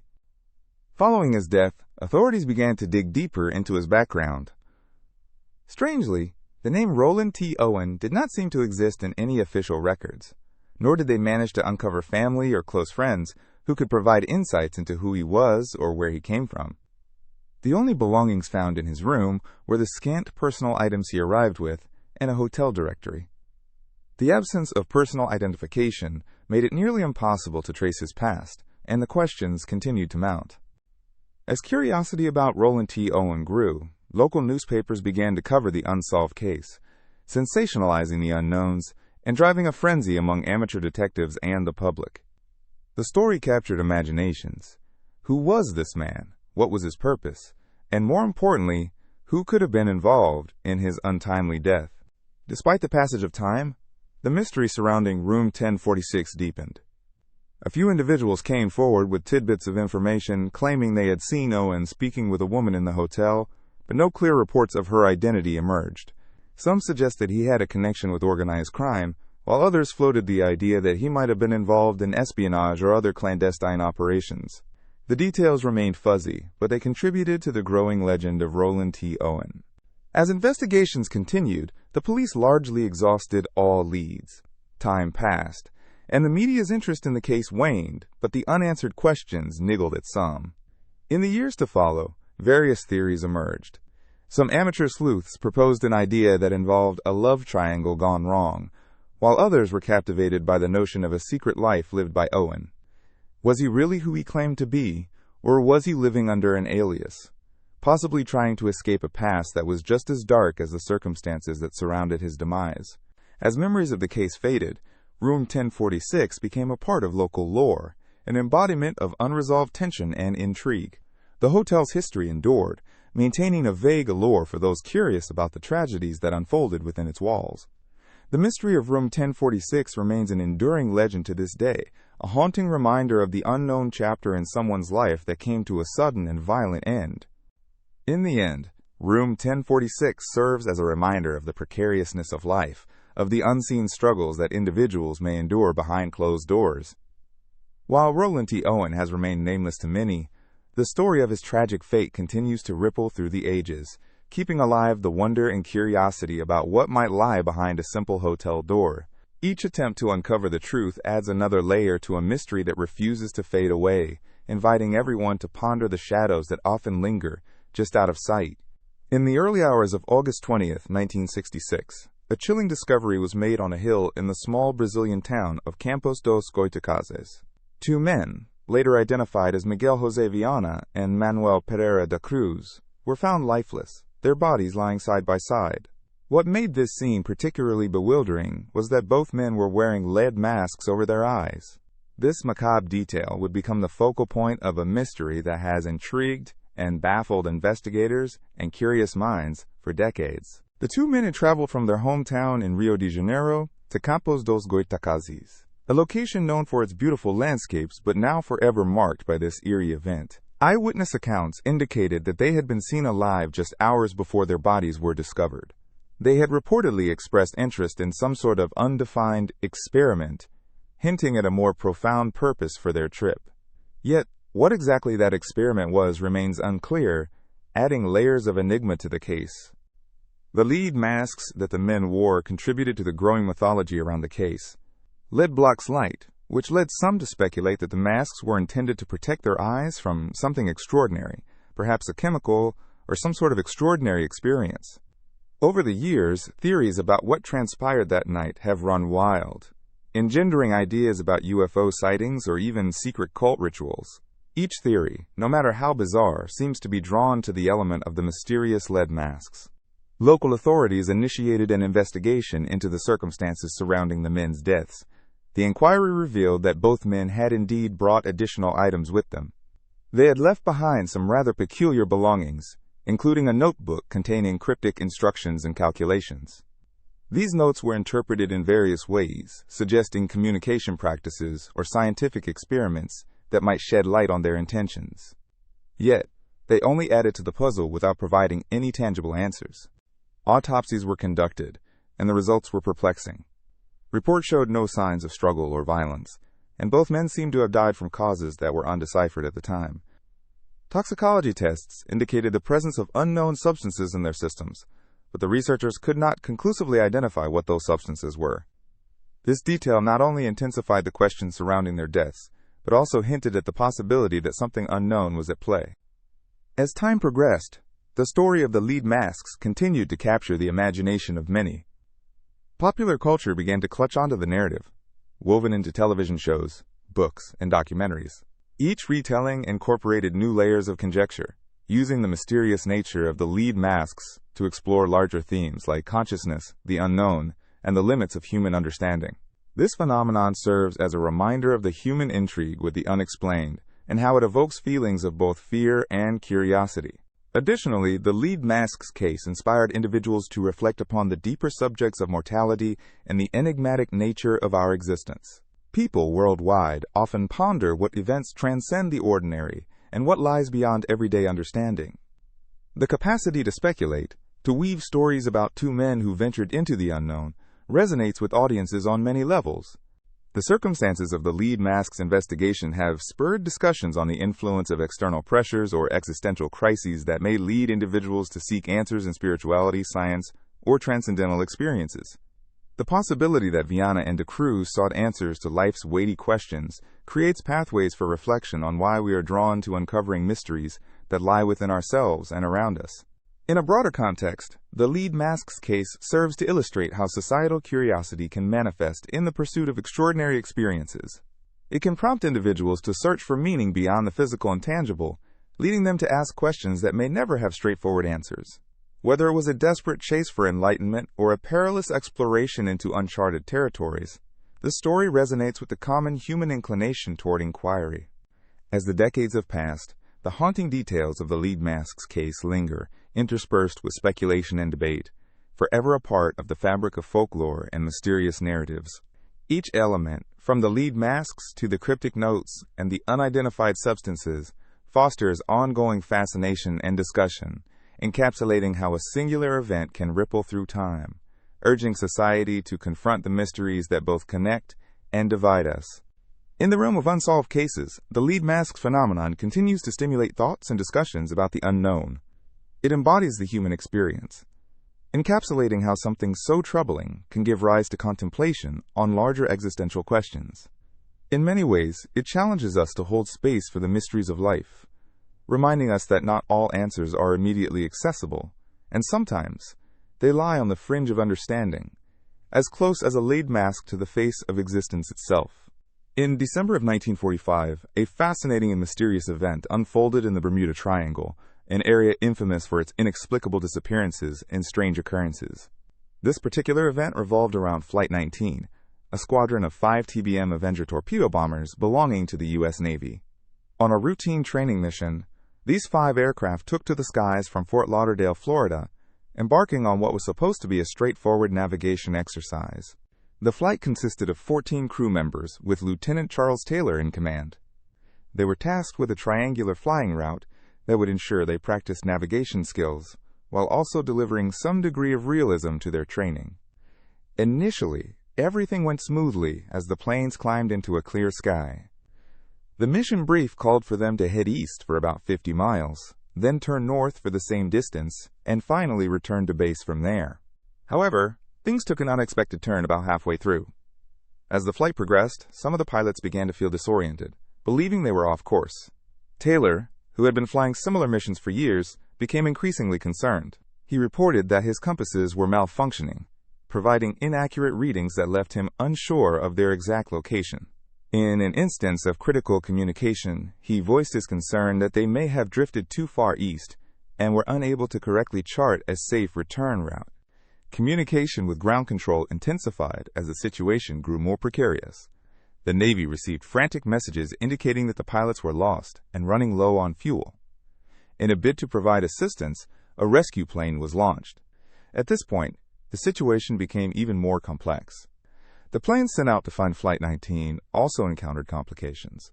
One of the rescue planes, a Martin Mariner, experienced issues of its own and went missing as well. As the story unfolded, efforts to locate the lost flight intensified. A full-scale search operation was initiated. The Navy mobilized numerous aircraft, ships, and personnel, scouring the vast waters of the Bermuda Triangle for any sign of the missing bombers.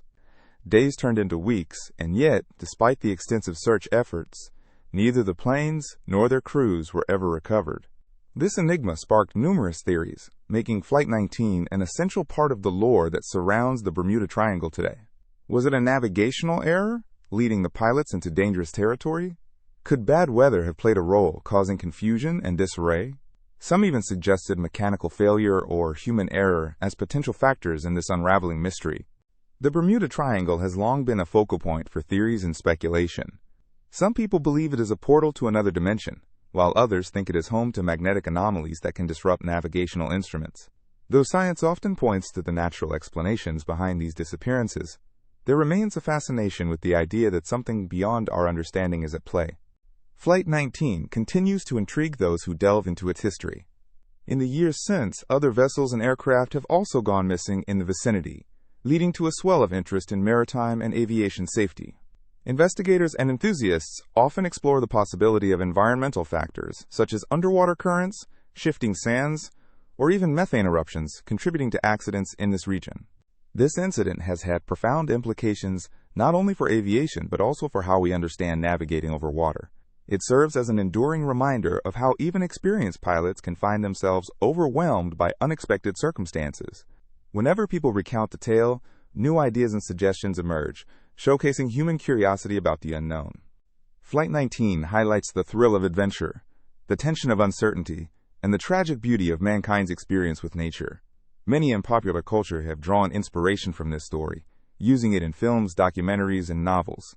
Each retelling adds layers to the mysterious allure surrounding the Bermuda Triangle. As time passes, Flight 19 remains emblematic of the mysteries of the ocean and the skies above. While the disappearance of the 5 bombers may always elude a complete understanding, it stands as a testament to the age-old human struggle against the mysteries of nature. The legend persists, captivating those curious enough to explore the depths of history, alongside our enduring fascination with the elements that elude us. In the midst of an urban landscape, there exists a haunting mystery that has endured for decades, a case that encapsulates both the innocence of childhood and the shadows of tragedy. It revolves around a small boy whose identity remains a haunting paradox, known only as the boy in the box. This chilling tale originates from Philadelphia in 1957, where the discovery of a child's body sparked an investigation that would baffle authorities and captivate the public for generations. The story begins on February 25, 1957, when a young man walking in the then desolate Fox Chase neighborhood stumbled upon a cardboard box, partially hidden in the underbrush. It was a sight that would forever alter the lives of those who heard of it. Inside the box lay the body of a small child, approximately 4 to 6 years old. This boy, who appeared to have been the victim of neglect and abuse, was tragically alone in his final moments. What followed the grim discovery was a flurry of activity. Detectives, forensic teams, and reporters all converged on the scene. The child, who stood about 3 feet tall, had light brown hair and was found wrapped in a plaid blanket. Investigators quickly realized that the boy had been subjected to some form of trauma, but many questions remained unanswered. Who was he? How did he end up in that box? And most importantly, why? Authorities launched an extensive investigation, utilizing every resource at their disposal. They combed local neighborhoods, interviewing countless residents in hopes of identifying the boy. Pictures of him were circulated in newspapers and on television, urging the community to come forth with any information. Yet, despite their efforts, no one claimed him, and no one recognized the child's face. As the days turned into weeks, and weeks into months, the lack of answers only deepened the tragedy of the boy's fate. His body was eventually taken to the medical examiner's office, where forensic experts worked to uncover evidence that could help illuminate the boy's story. They found that he had suffered from malnutrition and had multiple bruises, indicating a history of abuse. This was not just a case of a missing child, it was a heartbreaking indication of a life filled with suffering. Despite this evidence, the investigation stalled and potential leads dried up. With no parents to interview and no witnesses to clue investigators into his identity, the case became a cold one, lingering like a dark cloud over the city. However, the desire to uncover the truth never dissipated. The boy was laid to rest in a nearby cemetery, his grave adorned with flowers and toys left by local residents who were moved by his story. Over the years, the case saw various suspects and theories emerge. Some speculated that the boy may have been a victim of trafficking, or that he belonged to a family that had fallen into despair. Others believed that he might have been a runaway or a child in foster care. Each theory brought a glimmer of hope that perhaps this boy could be identified, his name etched in history not as a lost child but as a beloved son.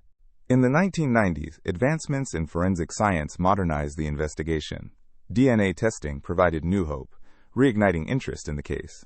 Law enforcement agencies resumed their efforts, utilizing emerging technologies to test samples and search national databases for possible matches. Yet, despite the scientific advancements, the boy's identity remained elusive. Through the years, the story of the boy in the box has permeated popular culture, inspiring documentaries, articles, and even fictional accounts of his life and death.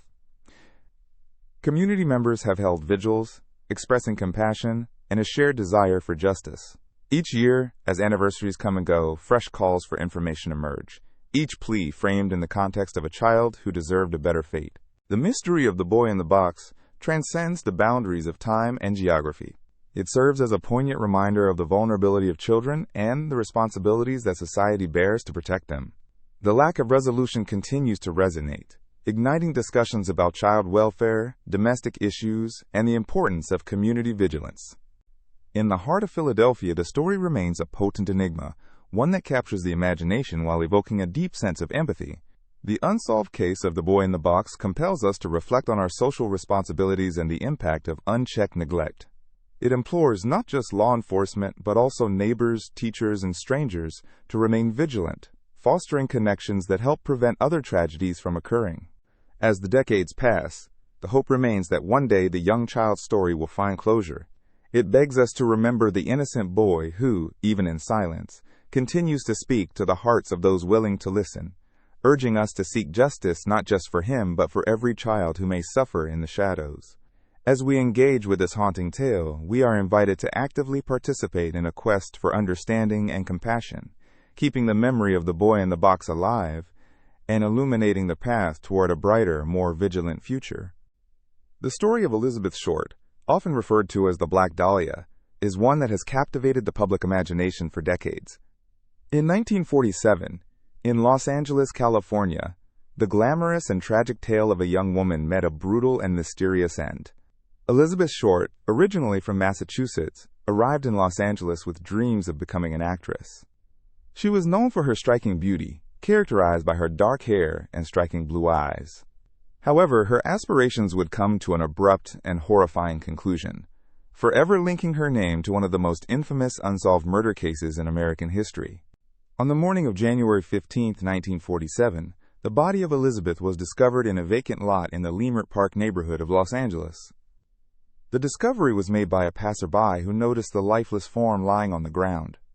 What followed was a scene that no one could have prepared for. The condition of her body was shocking. She had been brutally mutilated. This gruesome crime scene showcased not just the brutality of the act, but also raised many questions about motive and the identity of the perpetrator. An added layer of horror appeared with the way her body had been posed, leading investigators to speculate that the killer had a warped sense of visual artistry.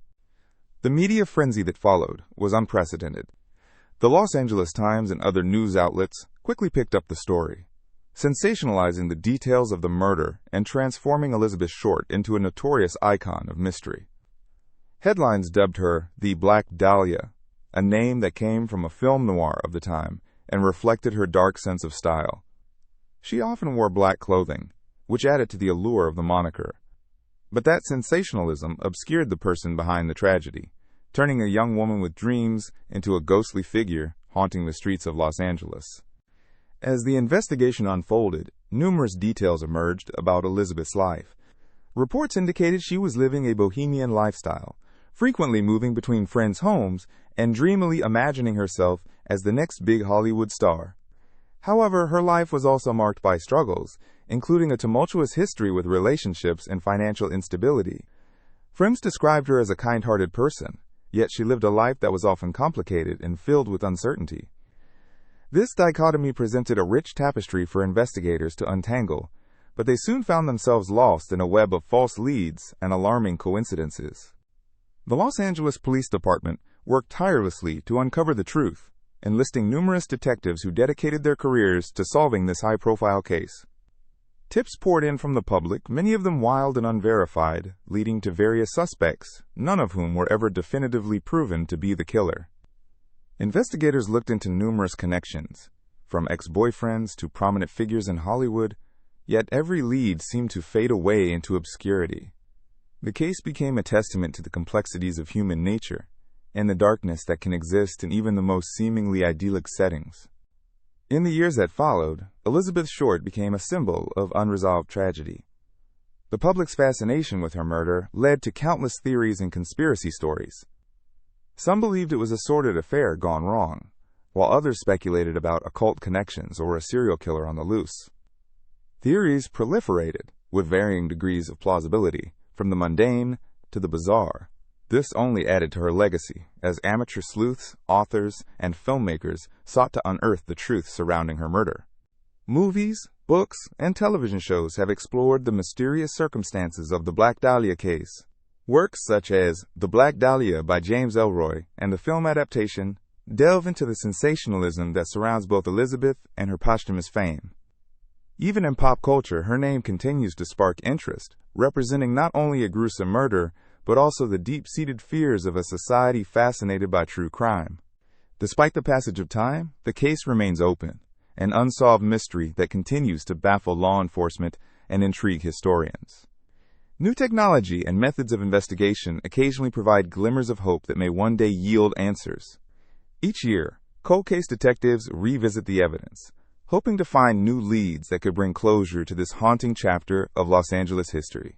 Elizabeth's short story serves as a haunting reminder of the darker sides of the American dream, of aspirations tinged with despair, beauty mixed with horror, and the everlasting quest for justice.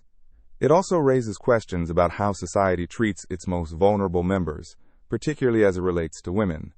In the face of tragedy, history often seeks to remember not just the victim, but the circumstances and narratives that shaped their lives, making Elizabeth Short a lasting figure in the chronicles of crime and humanity.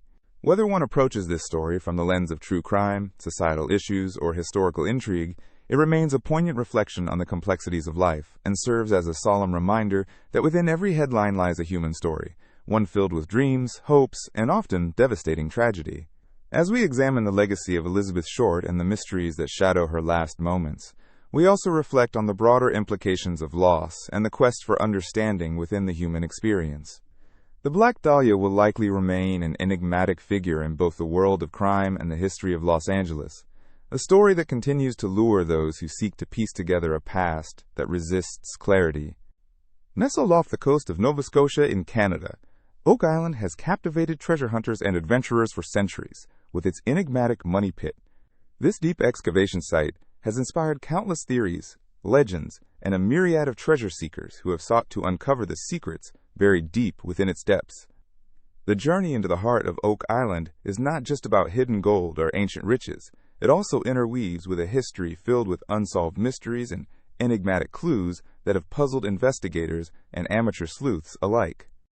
The tale begins in the late 18th century when a young boy named Daniel McGinnis discovered a strange depression in the ground while exploring the island. With his friends, McGinnis began digging in hopes of finding treasure, and what they unearthed only fueled further intrigue. They quickly uncovered layers of wood, stones, and more, leading them to believe they were on the verge of discovering a vast trove of riches.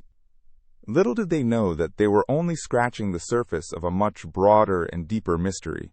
As more treasure hunters arrived, originating from distant places, they encountered not only the physical challenges of the pit, but also a series of mishaps that seemed almost supernatural. Flooding became a consistent issue, with water inexplicably rising up through the pit, thwarting efforts to reach any treasure below. Some believe this was due to clever engineering designed to protect whatever lay hidden, while others attribute it to a mythical curse. Local lore suggests that 7 people must perish in search of the treasure before it can ever be found, a superstition that has seemingly become intertwined with the fate of those who dare to dig. What lies beneath the earth of Oak Island has been the subject of extensive investigation and speculation. At various times, treasure hunters have unearthed intriguing artifacts such as ancient coins, human bones, and even a stone tablet inscribed with enigmatic symbols, raising questions about whose treasure it might be. Theories abound. Some suggest it could be the lost treasure of the pirate Captain Kidd, while others posit that it might be linked to noble families or even treasures hidden by the Knights Templar. Each new artifact adds another layer to the mystery, creating a rich tapestry of history that continues to fascinate those who hear the tale. Beyond the treasure itself, Oak Island is also the backdrop for an array of unsolved crimes that deepen the intrigue surrounding it. The island's history is scattered with instances of betrayal, greed, and mysterious disappearances. Events ranging from suspicious drownings to the tragic deaths of treasure hunters have created a sense of foreboding about the island. One particularly chilling incident involved the death of a treasure seeker named Franklin Roosevelt's fellow treasure hunter, who succumbed to a tragic accident. This event adds a layer of grim curiosity, highlighting the danger that often accompanies the pursuit of legend and fortune. In recent years, interest in the money pit has surged, thanks in part to television shows exploring its mysteries, drawing in viewers from across the globe. These programs not only delve into the physical endeavors of excavation, but also explore the various myths, conspiracies, and theories that have emerged over time. Each season reveals new discoveries, and with every drill into the earth, the narrative becomes more layered.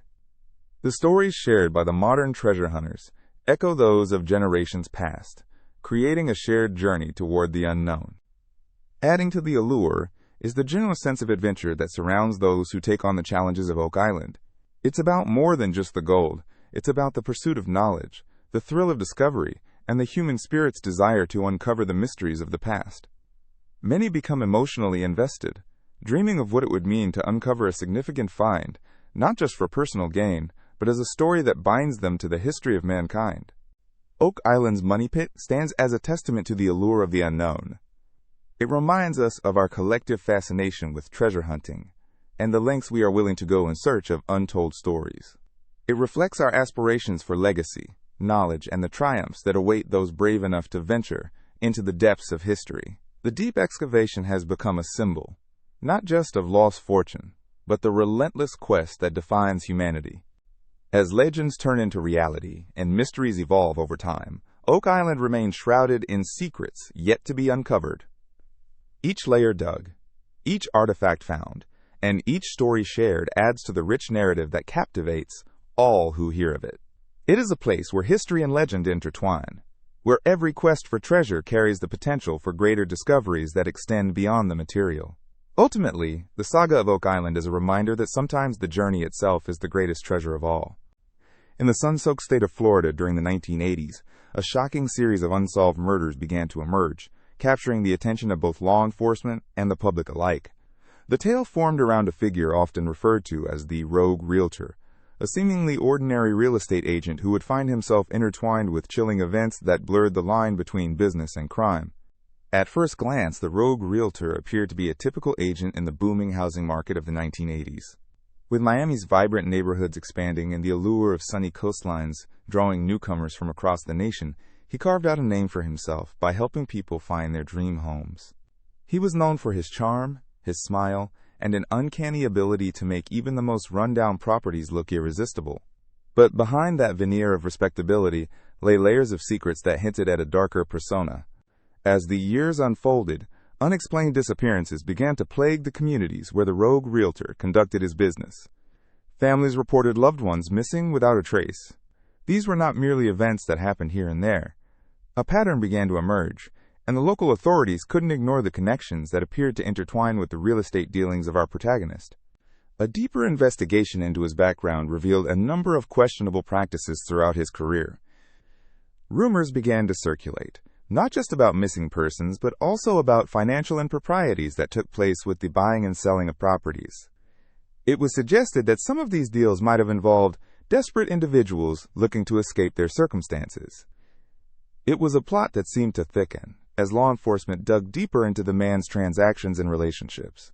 The flip side of the realtor's life was deeply intertwined with an array of shadows.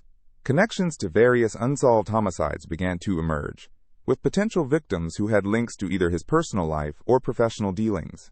The stories whispered in the community spoke of neighbors who had interactions turning sour, disputes over property lines, and even accusations of manipulation in the purchase of homes under less than forthright circumstances.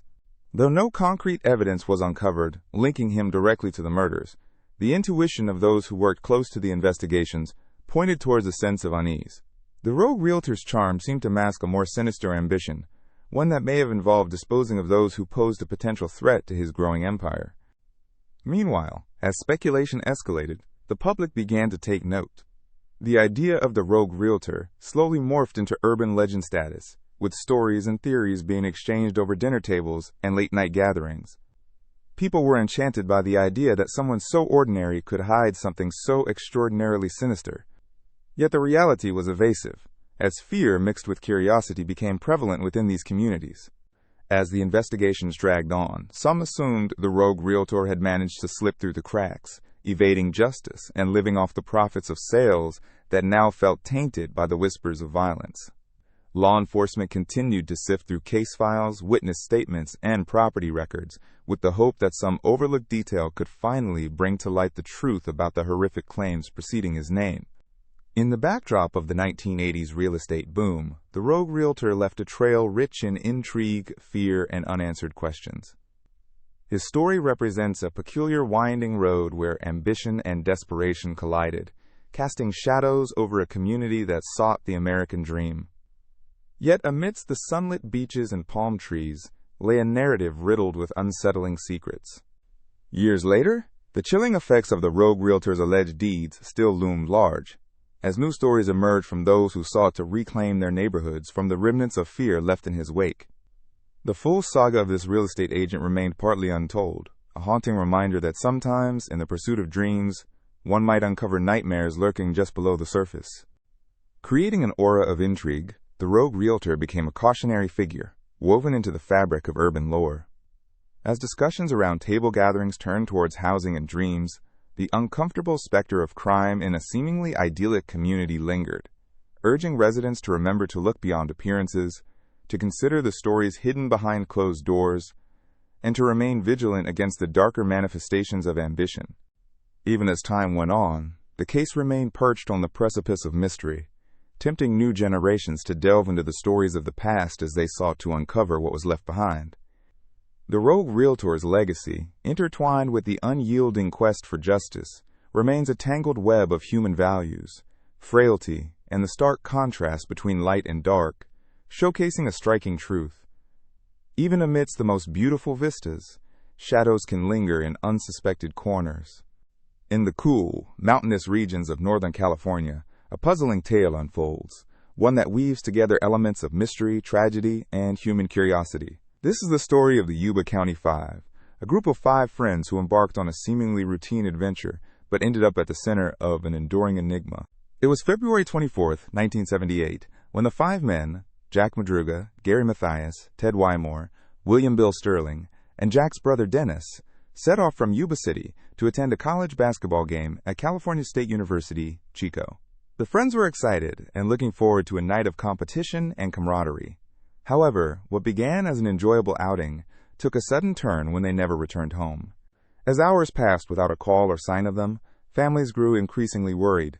Their absence was concerning, but it was not until a massive search effort began that the gravity of the situation became apparent. Local authorities were called in, and search teams scoured the landscape, looking for any trace of the missing men.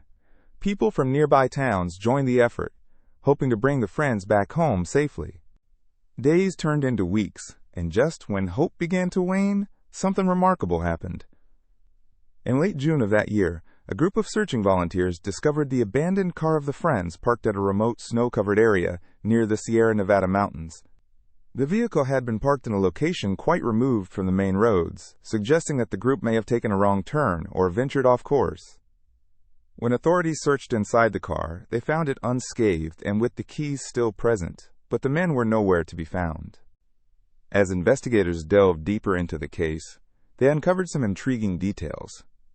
There was no sign of struggle or foul play at the car, leading some to wonder if the men had decided to leave the vehicle voluntarily. This raised questions. Had they embarked on a hike or sought refuge from the cold? What could have drawn them away from the safety of their car on a bleak winter night?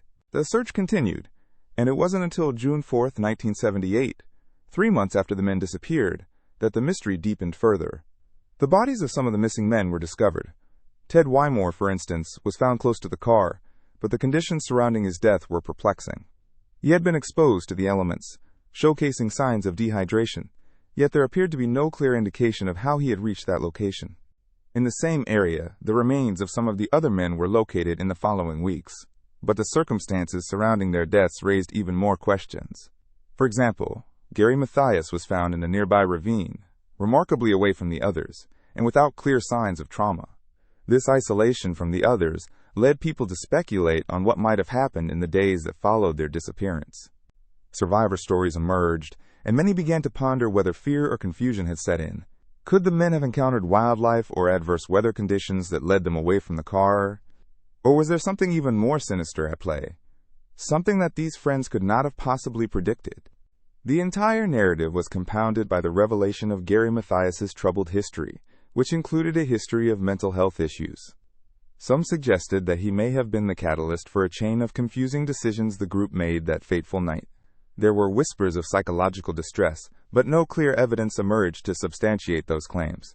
As various theories were proposed, ranging from the group getting lost in the wilderness to the idea of foul play, the case itself took on a life of its own. People became fascinated by these 5 men who vanished without a trace. Documentaries, podcasts, and articles began to emerge, exploring the various angles of the mystery and inevitably capturing the imagination of many. The tragedy deepened due to the lingering, unanswered questions. What happened to these friends in those final hours? Why did they leave the safety of their car? Were they lost, or did they stumble upon something that led to their demise? Communities came together to honor their memories, but no resolution could erase the haunted echoes of their departure. While years have passed since that cold winter night in 1978, the tale of the Yuba County Five continues to be revisited, re-examined, and debated, a testament to how the enduring human spirit seeks to understand the perplexing nuances of life and loss. This story highlights not just the chilling circumstances, but also the powerful bond of friendship. While answers may remain elusive, the legacy of the Yuba County Five persists. Their story urges us to think about the unknowns that life may bring, and to cherish each moment with our friends and loved ones, knowing how quickly things can change. The sense of mystery remains vital, compelling each of us to consider how fragile and unpredictable life can truly be. In the heart of Texas, a mystery unfolds that has captivated the imaginations of many for decades. It takes us back to the year 1974, specifically to a warm summer day in August, when 3 young girls went missing from a shopping mall in Fort Worth. The names of these girls, Mary Elizabeth Dyer, 9, and her friends, Kimberly Marie Dyer, 7, and 8-year-old Holly Dyer, are etched in the minds of those who remember the case, and their story continues to resonate as one of Texas's most haunting unsolved mysteries. On that fateful day, the Dyer sisters and their friend, who all lived in Fort Worth, decided to go to the local mall for a day of shopping and adventure. It was a routine outing for the children, a chance to explore the bright shops and enjoy the vibrant atmosphere of the bustling mall. As they walked through the streets, their eyes sparkled with excitement at the thought of candy, toys, and perhaps even a special treat. However, it was a day that would soon take an unexpected turn. The girls were last seen in the vicinity of the shopping mall, and in the blink of an eye, they seemed to vanish. Their parents, who had been eagerly waiting for their return, were filled with an overwhelming sense of panic when it became clear that something was amiss. The community quickly rallied together, searching high and low for the girls. Posters bearing their faces were plastered across the city, and news stories filled the airwaves, capturing the attention of a nation that hoped for a miracle. As days turned into weeks, the search became more desperate. Volunteers combed parks, neighborhoods, and surrounding areas, hoping to find any trace that would lead to the girls. The local authorities worked tirelessly, conducting interviews and following up on leads. The Fort Worth community stretched its resources in hopes of unraveling the mystery and bringing the trio home. Yet, as time passed, there were no promising breakthroughs, and the case began to grow cold. It is human nature to be curious about the unknown, and the case of the Fort Worth missing trio is steeped in questions. Who could have taken these innocent children? Did they wander off, or did a stranger lead them away? Unanswered questions lingered, and rumors began circulating within the community. Speculation ran rampant, but the lack of concrete evidence made it difficult for anyone to reach a conclusion. The familial bond was strong, and as years went by, their parents never lost hope that they would someday find their daughters. They continued to push for answers, believing that even the smallest piece of information could reignite the search. As the years went by, anniversaries of the disappearance were marked with candlelight vigils, where family, friends, and strangers gathered to remember the girls. These gatherings served as a reminder of the impact their absence had on the community, a bond that continues to hold strong despite the passage of time. New generations learned about the case, sharing stories and raising awareness, hoping that the mystery of the Fort Worth missing trio would not be forgotten. Several theories emerged throughout the years, ranging from abduction to runaways, but none provided solid evidence. Investigative journalism shone a light on the case, bringing it back into public consciousness. Over the decades, the story of the missing trio has inspired documentaries, television segments, and discussions on online forums. Each retelling evokes a deep emotional response and a shared sense of responsibility to keep the memory of the girls alive. The case remains open, and modern advancements in technology occasionally rekindle interest. With techniques like DNA analysis and digital forensics advancing at breakneck speeds, law enforcement continues to seek new leads. Fresh eyes on old evidence can sometimes reveal clues that were previously overlooked. The hope remains alive that one day, someone might stumble upon a detail that could lead to answers. The disappearance of the Fort Worth missing trio serves as a somber reminder of the vulnerabilities children face and the importance of community vigilance. It also serves to illustrate the strength of hope and the unwavering love of parents who continue to search for their children no matter how long it takes. Though decades have passed, the disappearance of Mary Elizabeth Dyer, Kimberly Marie Dyer, and Holly Dyer continues to haunt the local community. Their story has remained a part of Fort Worth's history, woven into the fabric of the city itself. In the hearts of many, they are not forgotten. Their names remind us of the fragility of life and the enduring search for truth and justice. The power of memory persists, weaving the past into the present, ensuring that their story will echo through the years as a testament to love, resilience, and the quest for understanding amidst unresolved mysteries. In 1999, a chilling crime unfolded in Hong Kong that captured the attention of both the public and the media. This was the infamous murder case known as the Hello Kitty murder, which centered around a young burlesque dancer, a gruesome crime scene, and a series of events that left investigators baffled. The story began with a woman named Fan Man Yi, a 23-year-old dancer who had a colorful and tumultuous lifestyle. Fan had come to Hong Kong to pursue her dreams and was known to frequent nightclubs. Her life, filled with the hustle and bustle of the city's vibrant nightlife, took a dark turn when she became involved with a group of individuals who would lead her down a perilous path. Details around her disappearance sparked concern. She was last seen in the company of two men, one of whom was a member of a notorious gang. Suspicion grew as friends and family became increasingly worried when days turned into weeks with no sign of her. They described Fan as a spirited individual, full of life, making it difficult for those who knew her to accept that something terrible had happened. As the investigation progressed, authorities uncovered unsettling clues that pointed to a horrific crime. In May 1999, a decomposed body was discovered in a plastic bag in a remote area. The remains were linked to Fan Man Yi, and the subsequent autopsy revealed the shocking details of her demise. The discovery would horrify even the most seasoned detectives. Members of the police force worked tirelessly to piece together the evidence surrounding Fan's death. They learned that there had been a violent altercation involving two individuals, both of whom were connected to her in various ways. It was suggested that she had been lured into a trap, leading to her brutal murder. The investigation revealed that jealousy and anger had fueled the horrific crime, highlighting the darker aspects of human nature. What perplexed the detectives even further were the circumstances regarding the handling of the body. Investigators found that after Fan was killed, the perpetrators went to great lengths to conceal the crime. The dismemberment of her remains was shocking enough, but they took measures to enshroud the evidence in a truly grotesque manner. Fan's head was placed inside a Hello Kitty bag, which became a morbid hallmark of the case. The combination of the beloved cartoon character, associated with innocence alongside the brutality of the crime, created a disconcerting juxtaposition. As the public learned more about the details of the murder, fascination turned into horror. The Hello Kitty murder became a topic of discussion not just in Hong Kong, but across various media platforms, igniting debates about crime, morality, and the complexities of human relationships. Psychologists and criminologists began to analyze the motivations behind such violent behavior, examining what could possibly lead someone to commit an act so depraved. The eventual trial, which made headlines for its shocking nature, presented a variety of perspectives from witnesses, detectives, and those close to the case. The defendants were charged with multiple offenses, including murder and dismemberment. Each day in court brought new layers of despair and heartbreak, as the prosecution laid out the details of Fan's fate.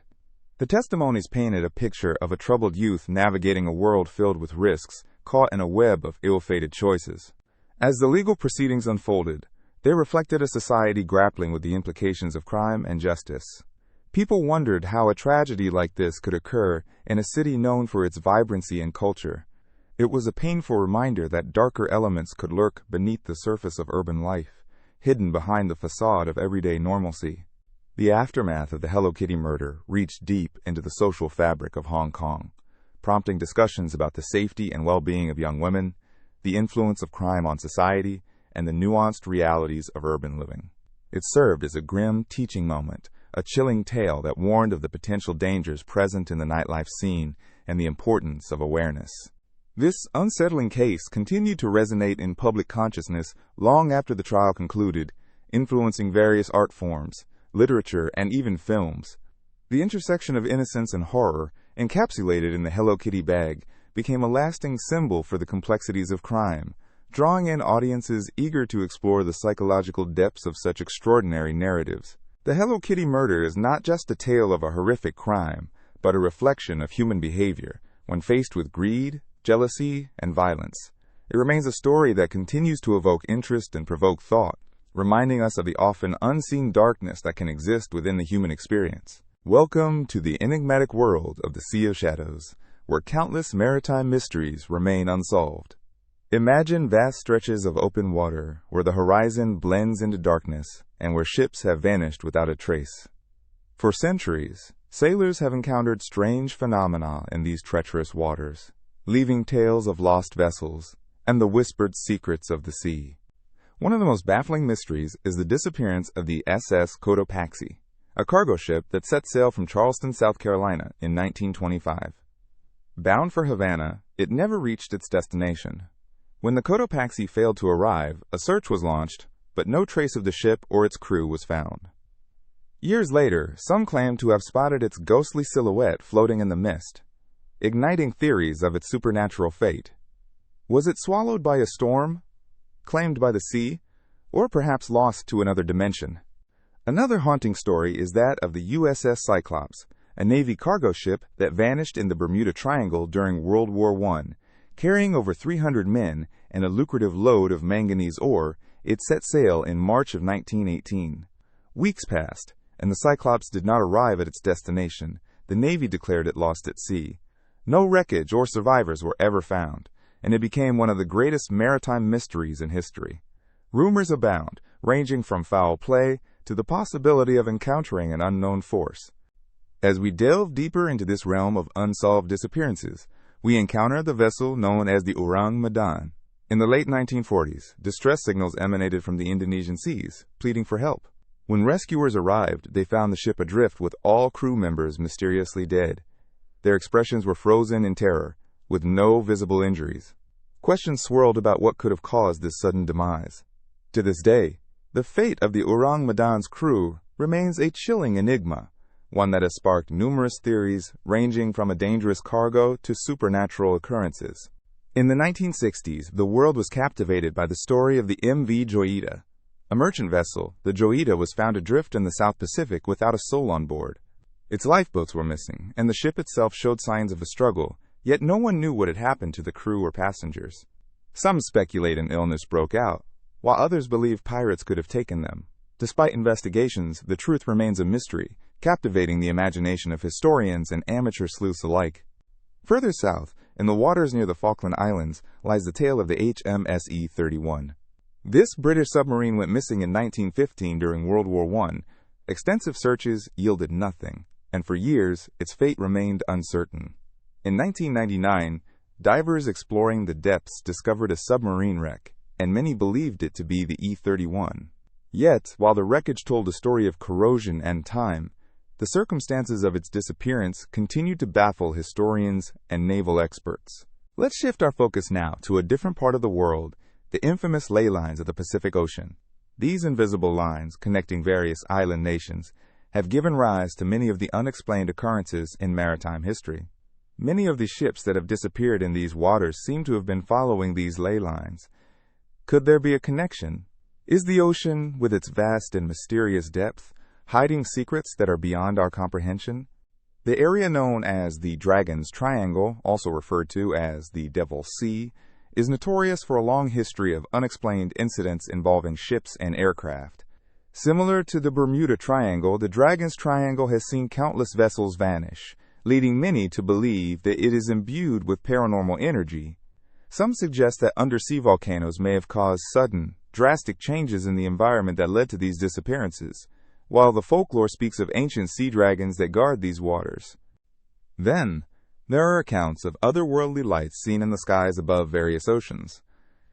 Sailors have reported witnessing strange, glowing orbs or beams illuminating the ocean, often moments before a ship would disappear.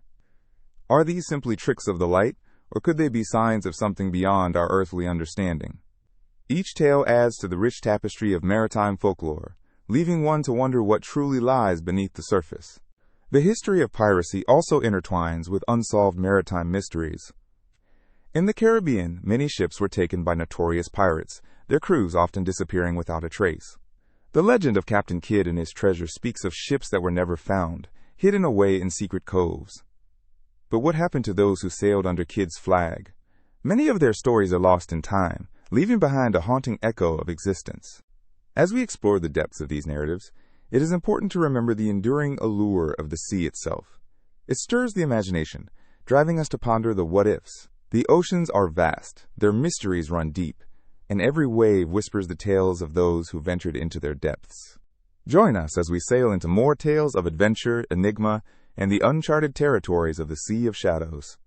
In this world, questions remain unanswered, and every story opens the door to infinite possibilities. The sea, with its undulating waves and relentless tides, keeps its secrets locked away, and as long as it exists, so too will the legends born from its depths. In November 1970, a peculiar and haunting mystery emerged from the tranquil landscape of Isdal Valley in Norway.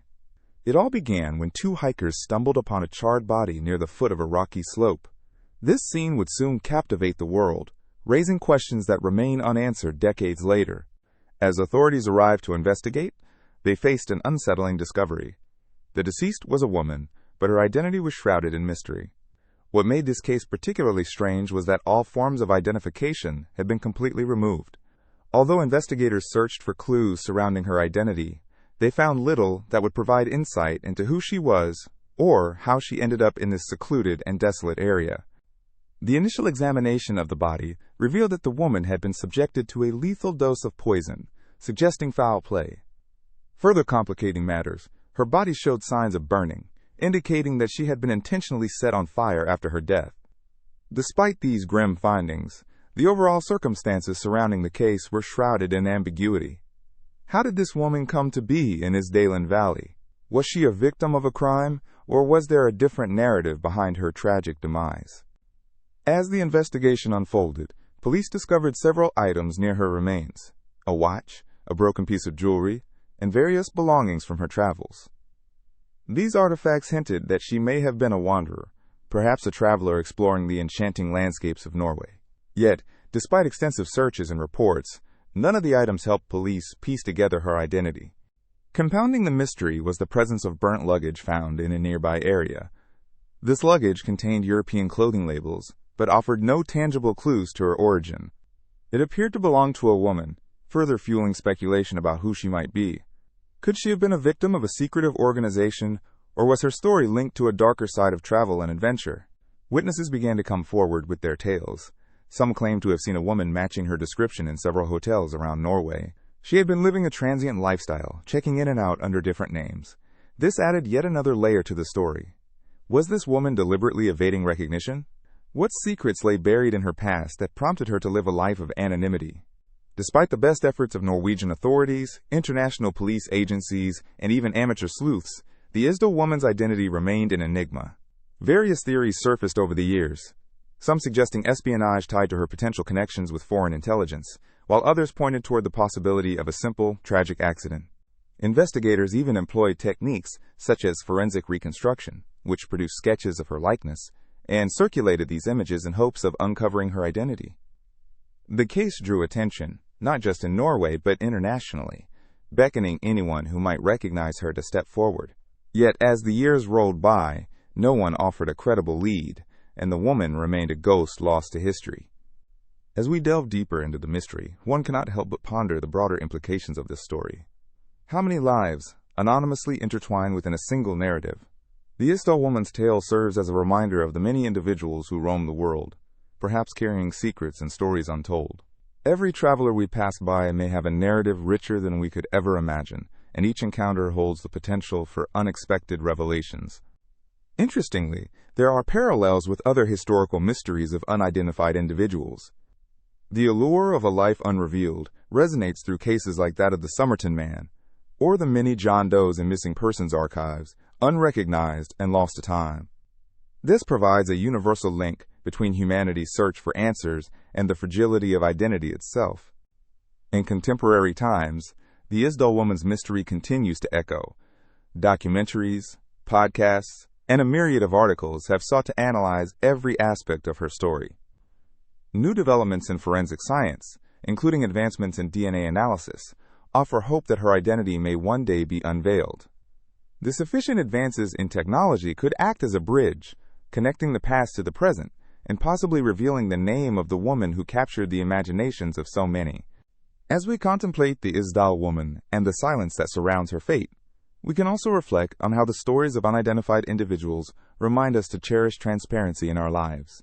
Empathy and understanding toward others narrate the human experience. So many of us navigate through the world searching for belonging and recognition. The verses of her story may resemble a symphony of unspoken connections, hidden in the valleys of distant lands.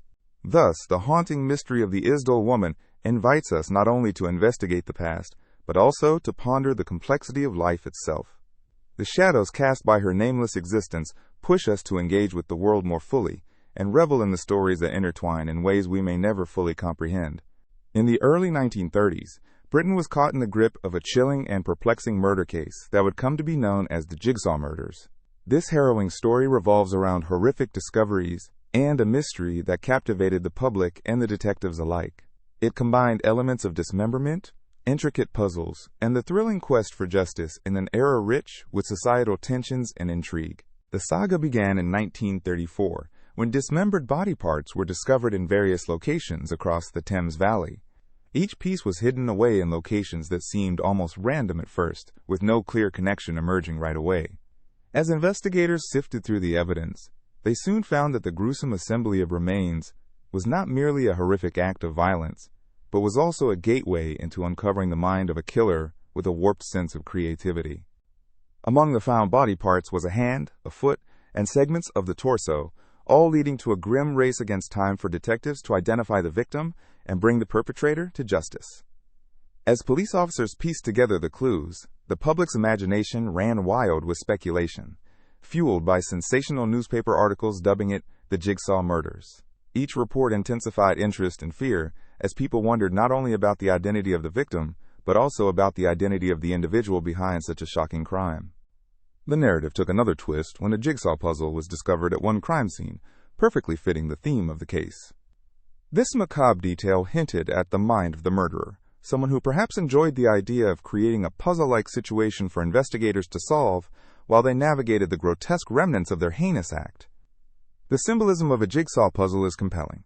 Just as the pieces of a puzzle need to fit together to reveal a picture, the detectives too had to piece together various leads and evidence to uncover the truth behind the murders.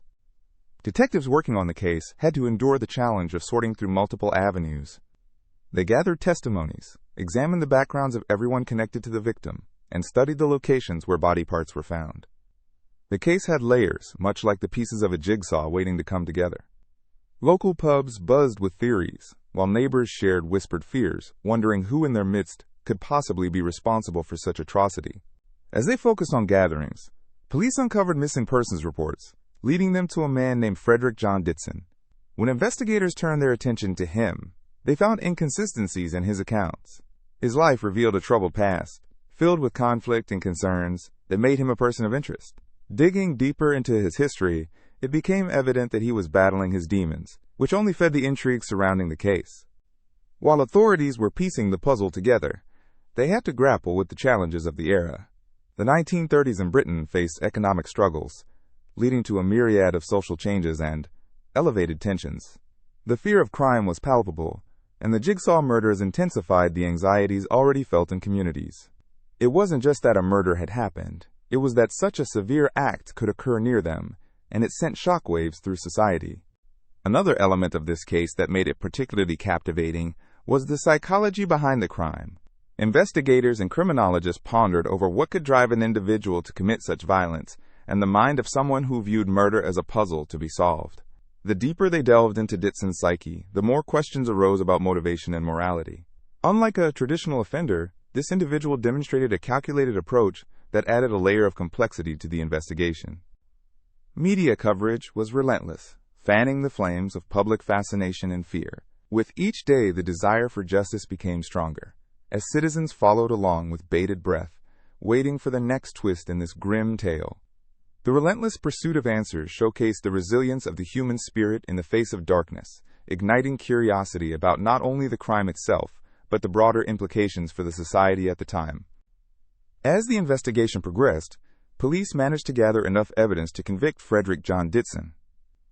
The combination of his whereabouts and the details of the evidence aligned ominously against him. However, while justice was served, the case left deeper scars on the communities affected. The insidious nature of the crimes perpetuated fear, but also prompted discussions about crime, safety, and the complexities of human behavior. The Jigsaw Murders stand as a chilling reminder of a period in British history defined by darkness and the search for understanding amidst chaos. The real-life puzzle of human behavior, morality, and the quest for justice remains compelling long after the events of the 1930s, teaching us the importance of vigilance, compassion, and the search for truth in a world that is often painted in shades of mystery.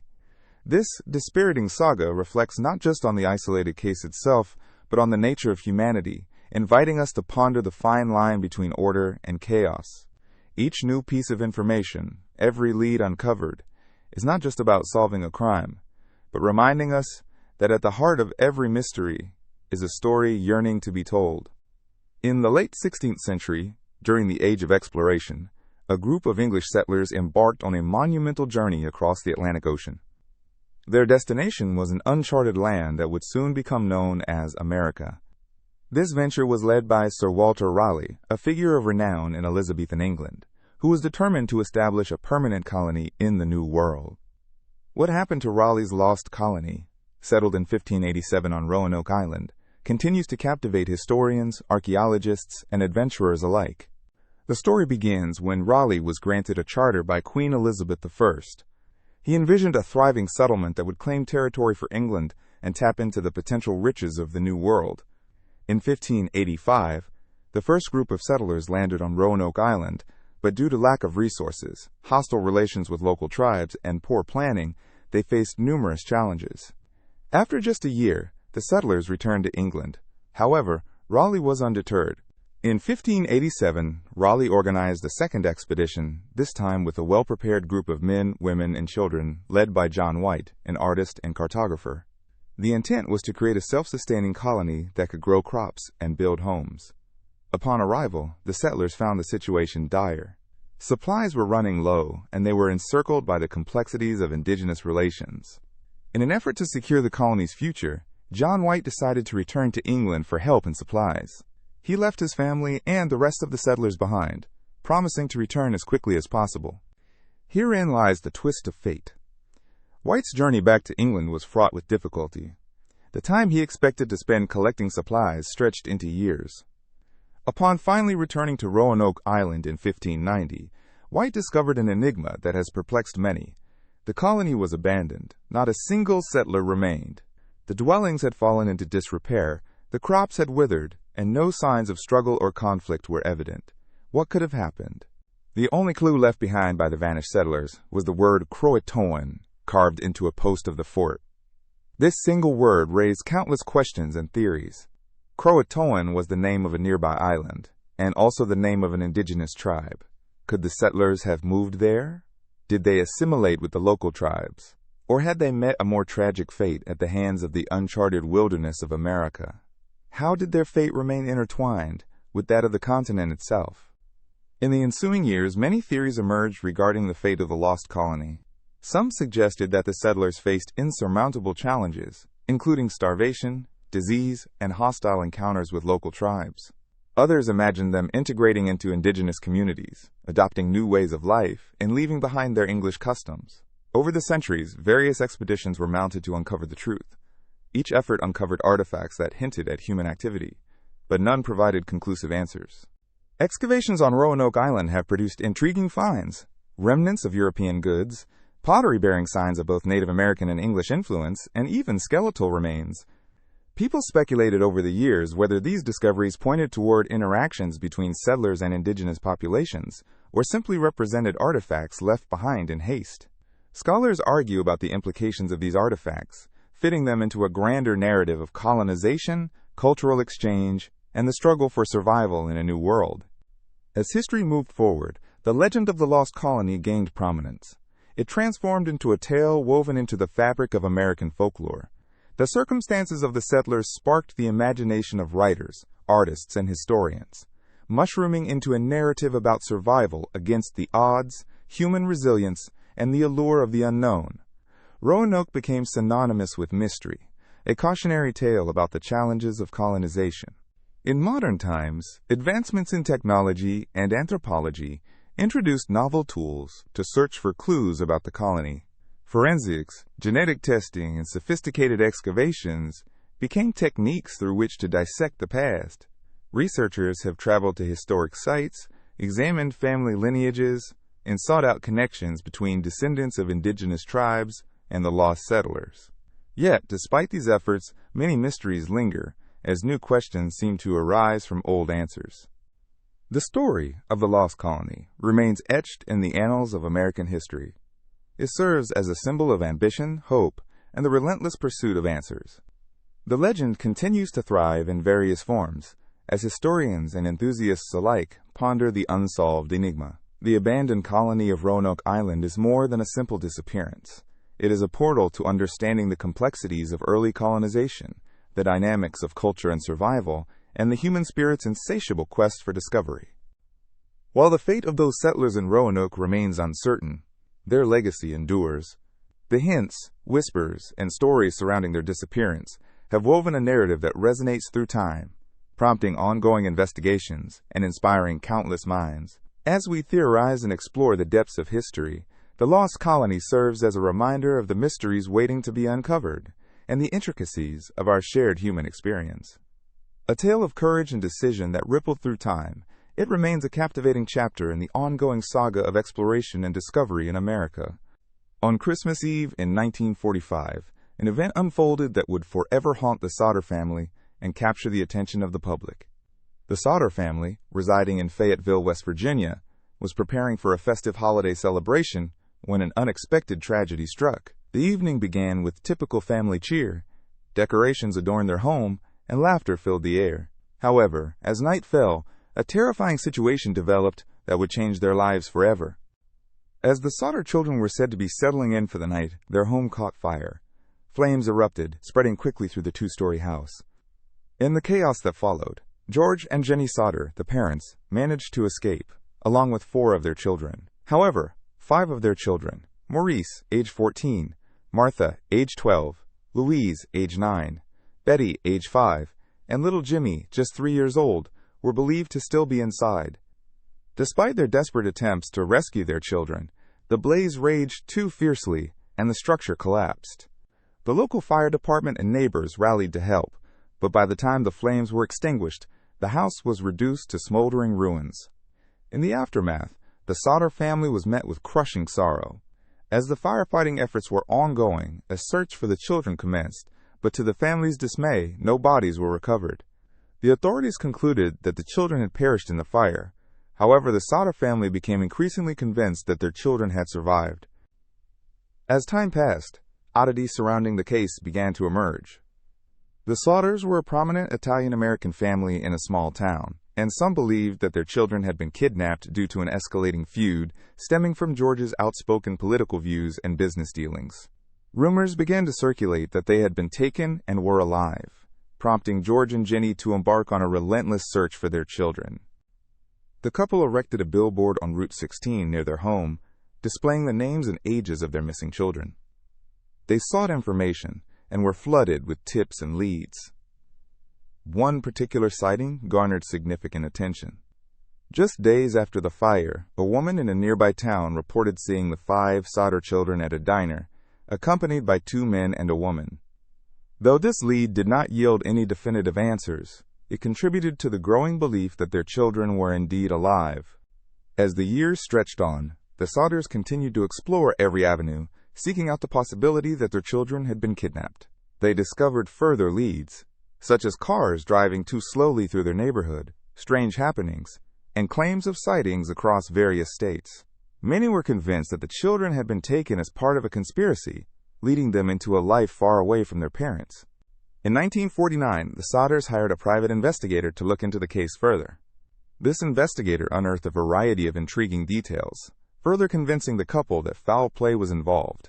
Although they had minimal evidence to support their beliefs, the fiery night on that Christmas Eve became a catalyst for their relentless crusade to keep their children's memory alive. In a twist that bewildered many, a few years later, a photograph was sent to the Sodders, supposedly showing their son Louis, much older. The photo was taken in a winter vacation spot in Florida, and while many were quick to dismiss it as a hoax, the Sodders believed it could be a clue. Despite the years that had passed, they clung to the hope that the children might still be out there. In the midst of this tragedy, the Sodder family did not succumb to despair. They worked tirelessly for more than 40 years, not only searching for their children, but also pursuing justice. In 1952, George and Jenny took their cause a step further, commissioning a prominent artist to create a painting of their children based on photographs and descriptions. This painting captured the likeness of the Sodder children as they may have appeared years after the fire. The artist used clues from their youth, incorporating the features and hairstyles they would have had. This painting was displayed prominently, becoming a powerful symbol of hope. The story of the Sodder children captivated the nation and sparked interest across the media, from local papers to national publications. Over the years, countless articles have been written, preserving the memory of their story and encouraging others to come forward with information. In the decades since that fateful night, countless theories surrounding the Sodder children have emerged, from simple accidents to elaborate conspiracies. As the years turned into decades, George and Jenny Sodder never stopped seeking answers. They never abandoned hope, despite the weight of uncertainty they carried with them daily. They refused to relent to the sadness or anger that could so easily have overtaken them. Instead, their story became a testament to the resilience and love of a family searching for closure. The mystery lingered on, and even to this day, the case remains unsolved. In recent years, interest in the Sodder children case has continued to endure. Historians, amateur sleuths, and curious onlookers continue to investigate, piecing together bits of information, hoping to finally uncover the truth. The case remains an open chapter, marked by questions of hope, grief, and the enduring strength of a parent's love. In the heart of Fayetteville, the legacy of the Sodder children lives on. Their story serves as a poignant reminder that every family story is woven from countless threads of love, loss, mystery, and hope. The Sodder family exemplified a determination that inspires many, encouraging others who face their challenges to seek the truth and hold on to hope, no matter how unimaginable the odds may seem. In the heart of the 1950s, a chilling series of events unfolded in Chicago that would capture the attention of the nation and shatter the peaceful facade of the city. The Chicago Shoebox Murders, as they would come to be known, emerged as one of the most unsettling crime mysteries of the era. It began with the discovery of dismembered bodies packed away in shoeboxes, igniting a wave of fear and fascination that would fuel countless investigations and speculation for years to come. The story began in 1950 when a young boy, playing in an abandoned lot, stumbled upon a sealed shoebox. Curious, he pried it open, only to be met with a gruesome sight: human remains, crudely wrapped and hidden away. The shock of the discovery rippled through the neighborhood, prompting authorities to investigate further. As police dug deeper, similar shoeboxes surfaced, each containing dismembered body parts that painted a darker picture of the city. Investigators were left grappling with a series of questions. Who was responsible for these horrifying acts? What had led to such a gruesome series of events?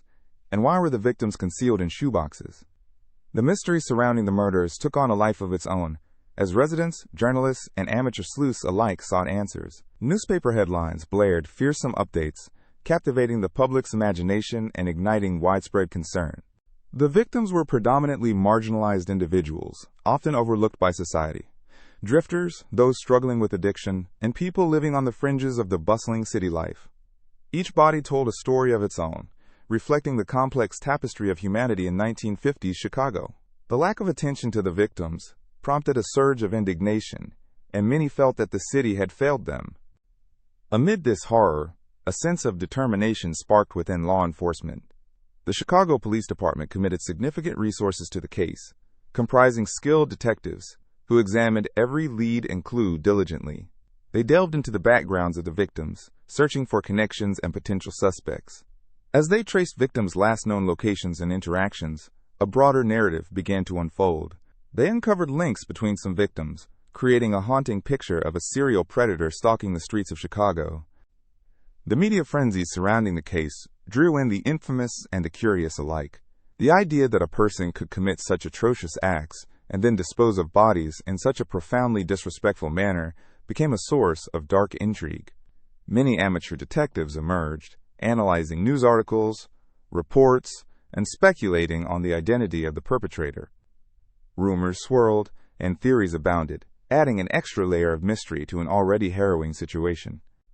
The investigation faced multiple setbacks, including a lack of forensic technology. While the 1950s were a time of significant advancement in many areas, crime scene analysis was still in its nascent stages. Detectives relied on intuition, witness testimonies, and painstaking legwork to uncover leads. Despite their tenacity, the case grew cold as leads dried up and potential witnesses remained silent. As the months turned into years, the haunting specter of the Shoebox murders lingered over Chicago.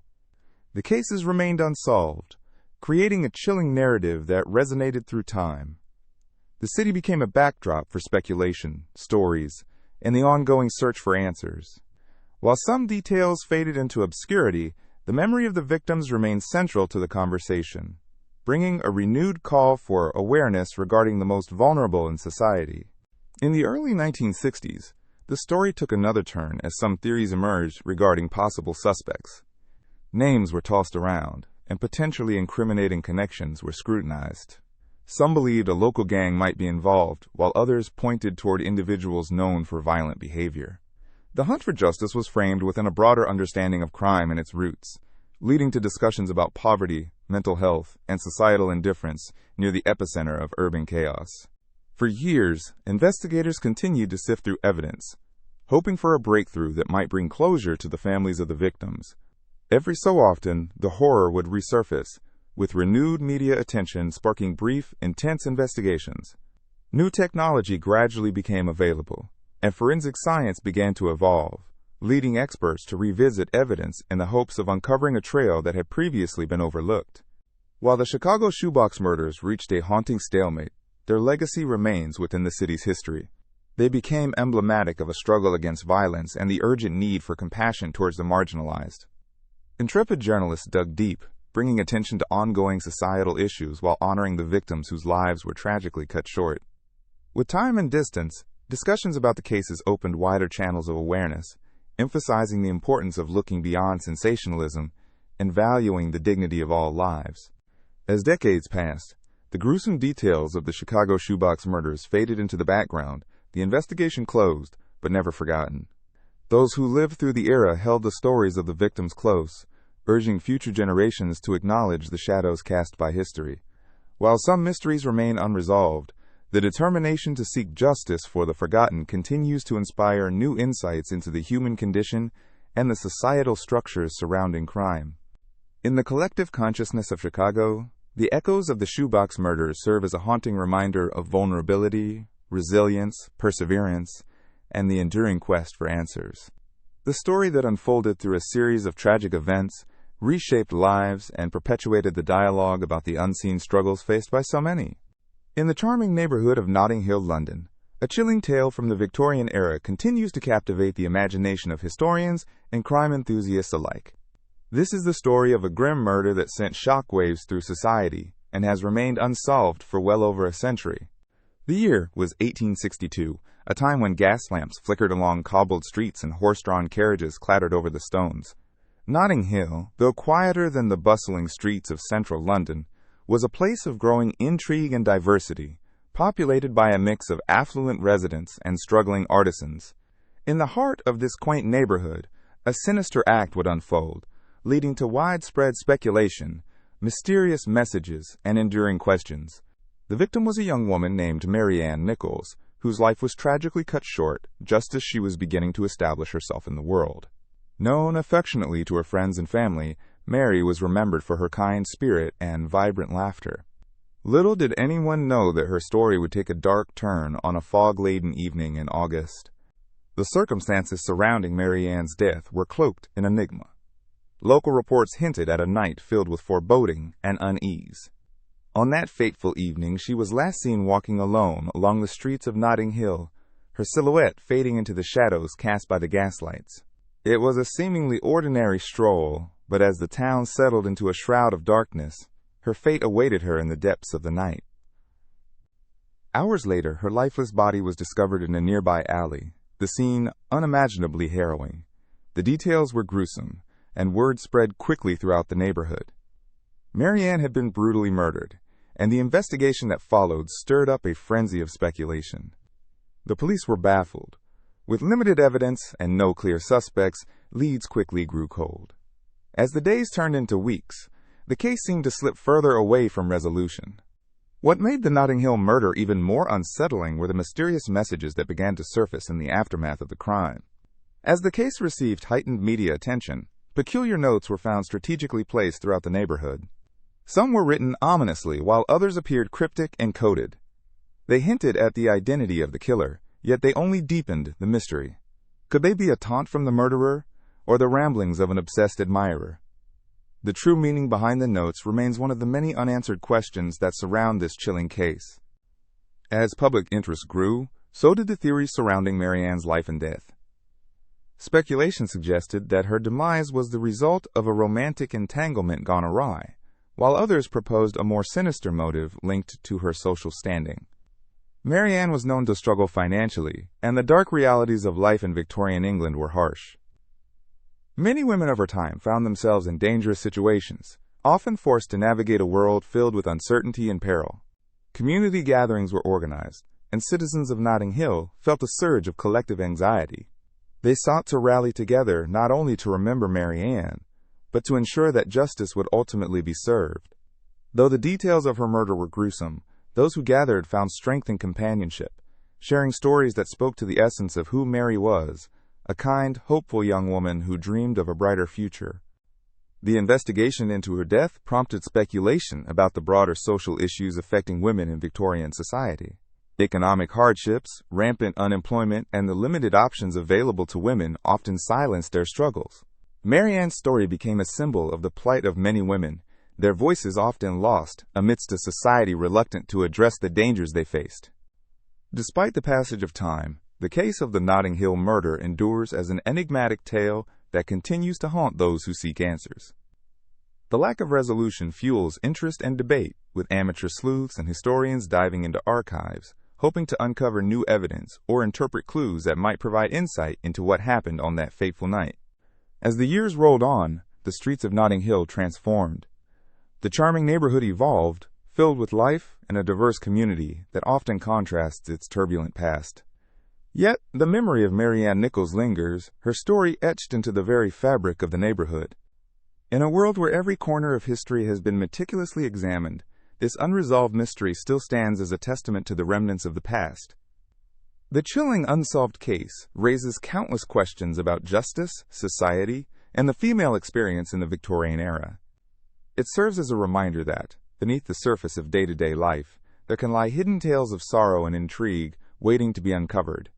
In tracing the legacy of Marianne Nichols, we are reminded of the complex layers of human experience and the shadows cast by fear, longing, and unsolved mysteries. The streets of Notting Hill are forever intertwined with her story, an enduring reminder of a life lived and tragically extinguished, leaving behind only echoes and whispers of a chilling past that, to this day, remains tantalizingly out of reach. The Lemp Mansion stands tall and proud in the heart of St. Louis, Missouri. This grand structure, built in the 1860s and once the family home of the wealthy Lemp family, carries with it an intriguing tale of tragedy and mystery. The Lemp family business was booming, as they owned one of the largest breweries in America during the late 19th and early 20th centuries. With success came glamour, wealth, and, unfortunately, a series of unfortunate events that led to their legacy being overshadowed by heartache and loss. As you walk through the majestic halls of the Lemp Mansion, one can almost feel the echoes of the past. The lavish home features Victorian architecture, adorned with intricate woodwork and lavish furnishings. It was a perfect setting for the Lemp family and their extravagant lifestyle. However, behind the opulence lay a history riddled with sorrow, starting with the death of the family patriarch, Johann Adam Lemp. Following his passing, his son, William Lemp, took over the brewery. Under William's leadership, the business flourished. Yet another shadow loomed over the family. William Lemp faced personal demons that led to his tragic decision to take his own life in the very house that once buzzed with life and laughter. His death marked the first of many tragedies that would haunt the Lemp family, creating a pattern of despair. Other family members also met untimely demises, including his son, who died at a young age, and his daughter, who succumbed to illness. Each loss seemed to deepen the sorrow within the mansion's walls. Visitors and staff claim that the spirits of the Lemp family still roam the mansion, their presence felt in many ways. Reports of strange sounds, unexplained cold spots, and flickering lights are common phenomena experienced by those who enter. Some have described encountering ghostly figures, while others speak of a general feeling of unease that settles in when one walks through certain rooms. The most commonly reported sightings involve the spirit of William Lemp himself, believed to be watching over the place he once called home. One particularly notable ghostly encounter occurred in the room once belonging to William's mother. Staff members have reported hearing soft weeping sounds, as if a woman is mourning, echoing through the hallways. This adds another layer of mystery to the mansion, suggesting that familial bonds and grief transcend even death. Could it be that the spirits yearn to be reunited with their loved ones, eternally wandering the halls of their once vibrant family home? The mansion's basement, once used as storage for the brewery, has also become a focal point for supernatural experiences.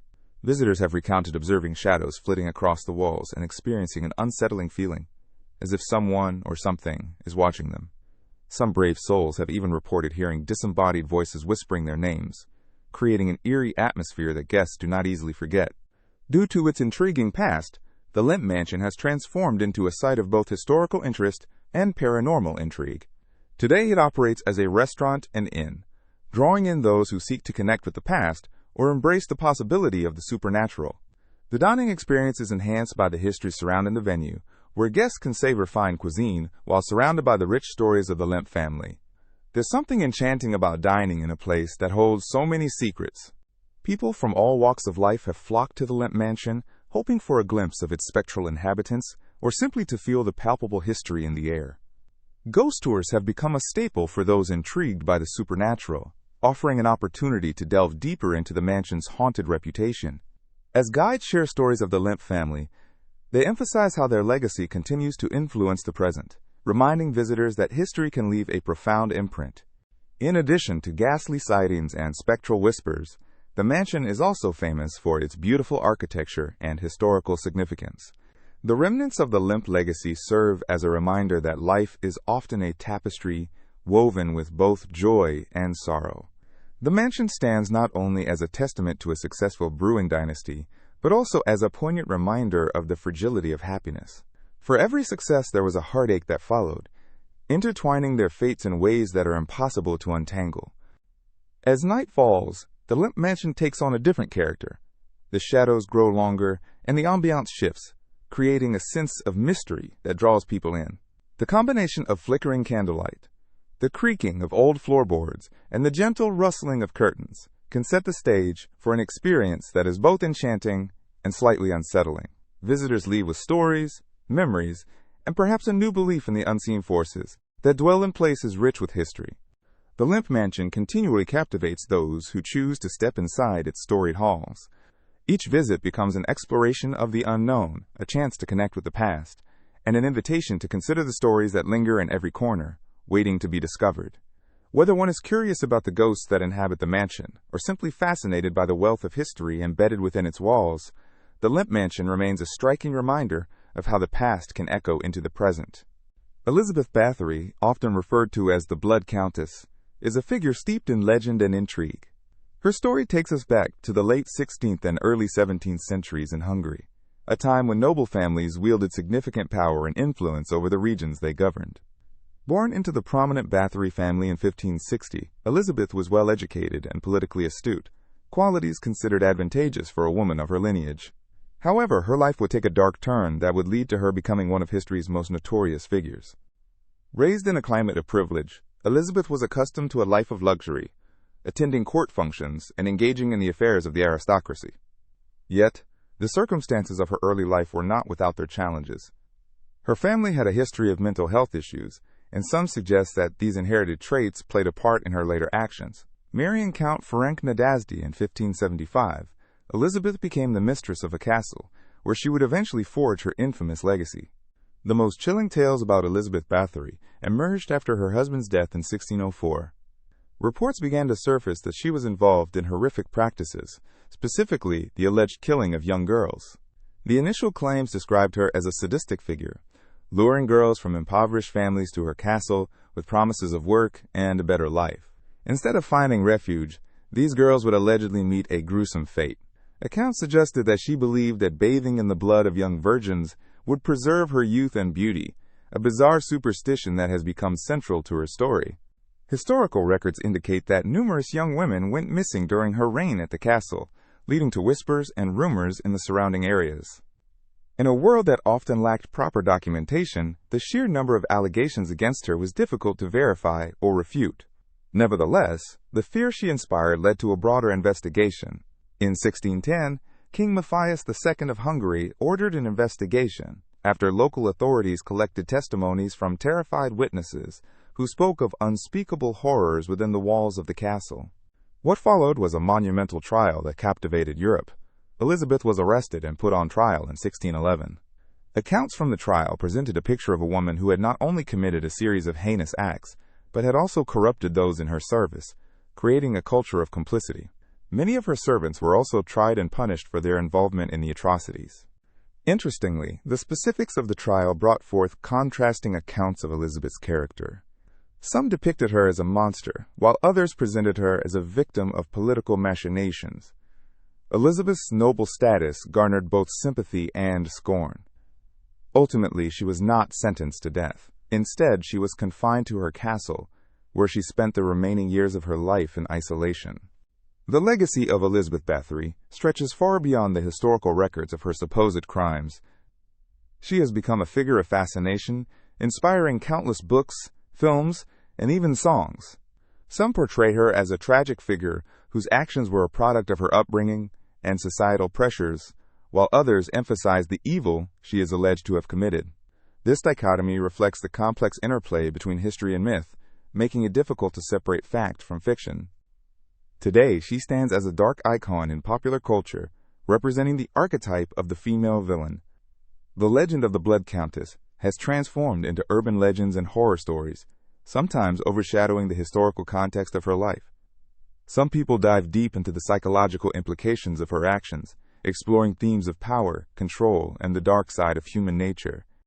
Curiously, many modern interpretations try to contextualize Báthory's tale within the larger societal norms of her time.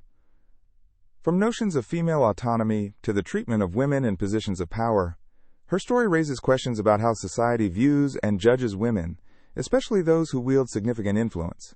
By examining her life, we also take a closer look at women's roles in history, navigating a world dominated by men while wrestling with their own identities.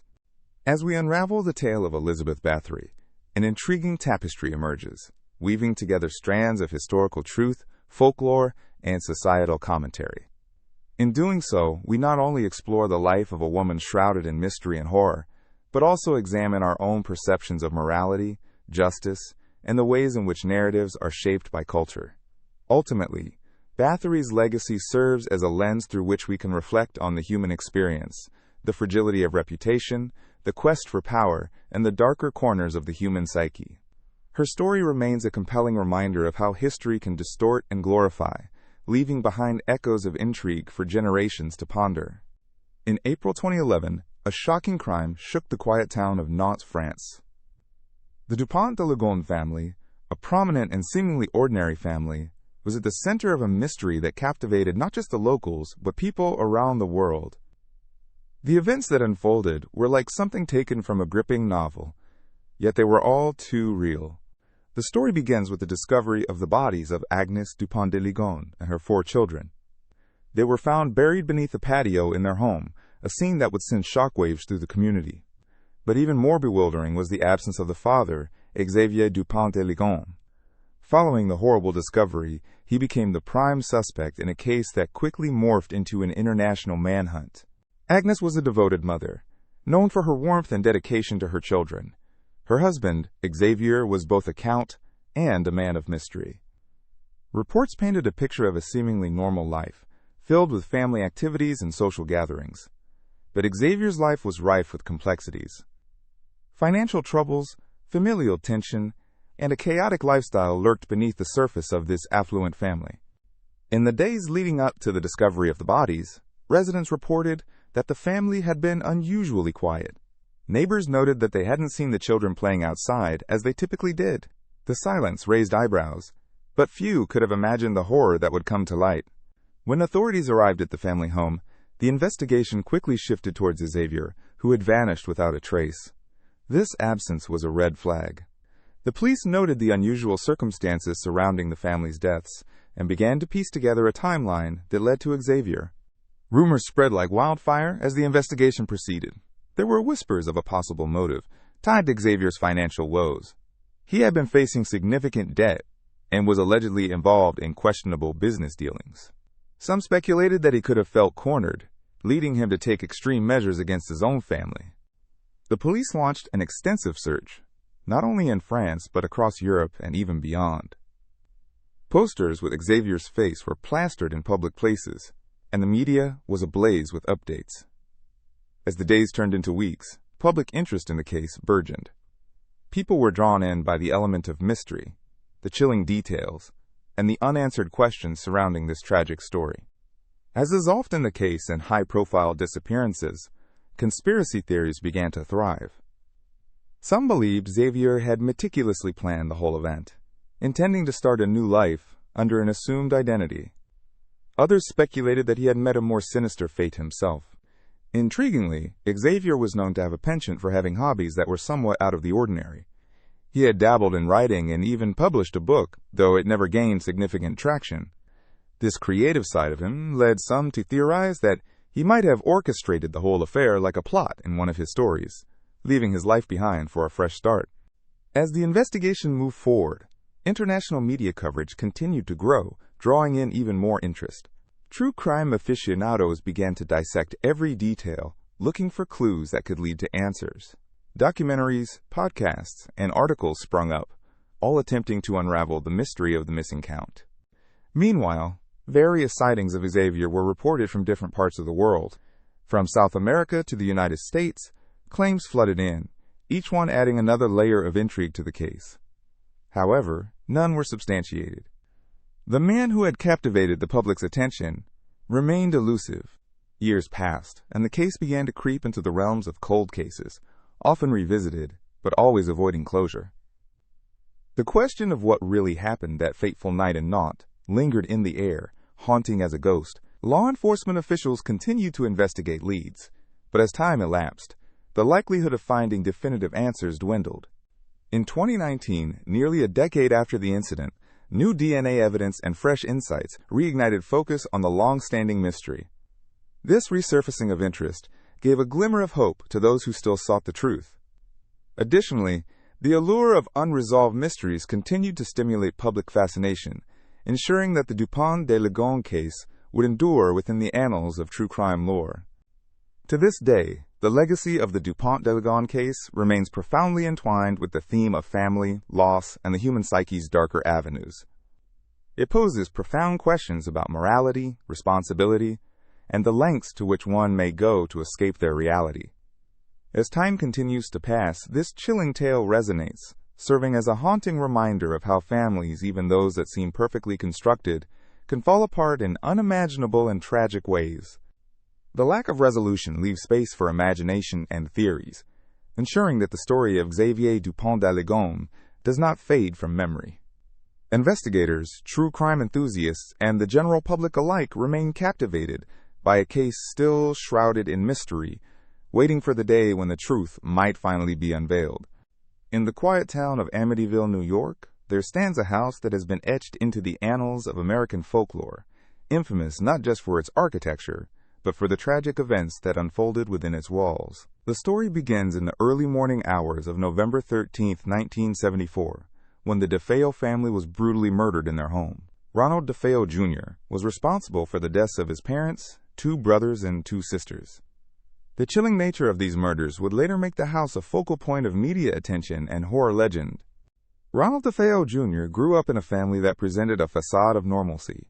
However, behind closed doors, tensions ran high, and the family's dynamics were profoundly troubled. Reports suggest that Ronald had a tumultuous relationship with his parents, especially with his father, who was often described as domineering. In the course of a single night, all 6 members of the DeFeo family would lose their lives, and the shocking nature of the crime would reverberate throughout the community and beyond. When authorities arrived on the scene, they found a horror that defied comprehension. Each family member was discovered in their bed, shot with a .35 caliber rifle. The scene was eerily calm despite the violence that had taken place. Ronald DeFeo Jr. initially claimed that he had been the victim of a conspiracy, alleging that he was not responsible for the murders. However, as the investigation progressed, he changed his story, eventually confessing to the act and offering a convoluted explanation involving voices in his head. Despite his claims, DeFeo was convicted of second-degree murder and sentenced to prison. Over time, the house itself became a subject of intrigue and speculation. Just over a year after the murders, the Lutz family purchased the DeFeo home at a bargain price, unaware of its dark past. The Lutzes reported experiencing a series of unexplainable occurrences that would transform their lives. From strange sounds to disturbing paranormal events, their experience seemed to echo the horrors of the past. They described cold spots, an overwhelming feeling of dread, and even sightings of ghostly figures. In just 28 days, the family fled, leaving all their belongings behind, convinced that the house was haunted. The Lutz family's claims were met with skepticism, yet they resonated with the public, sparking widespread interest. Their story, which they initially shared in the book The Amityville Horror, co-authored with a writer named Jay Anson, laid the groundwork for an entire genre of horror literature and film. The narrative captured the imaginations of many, giving rise to numerous adaptations, each interpreting the haunting of the Amityville house through different lenses. What makes the Amityville case compelling is the intersection of true crime and the supernatural.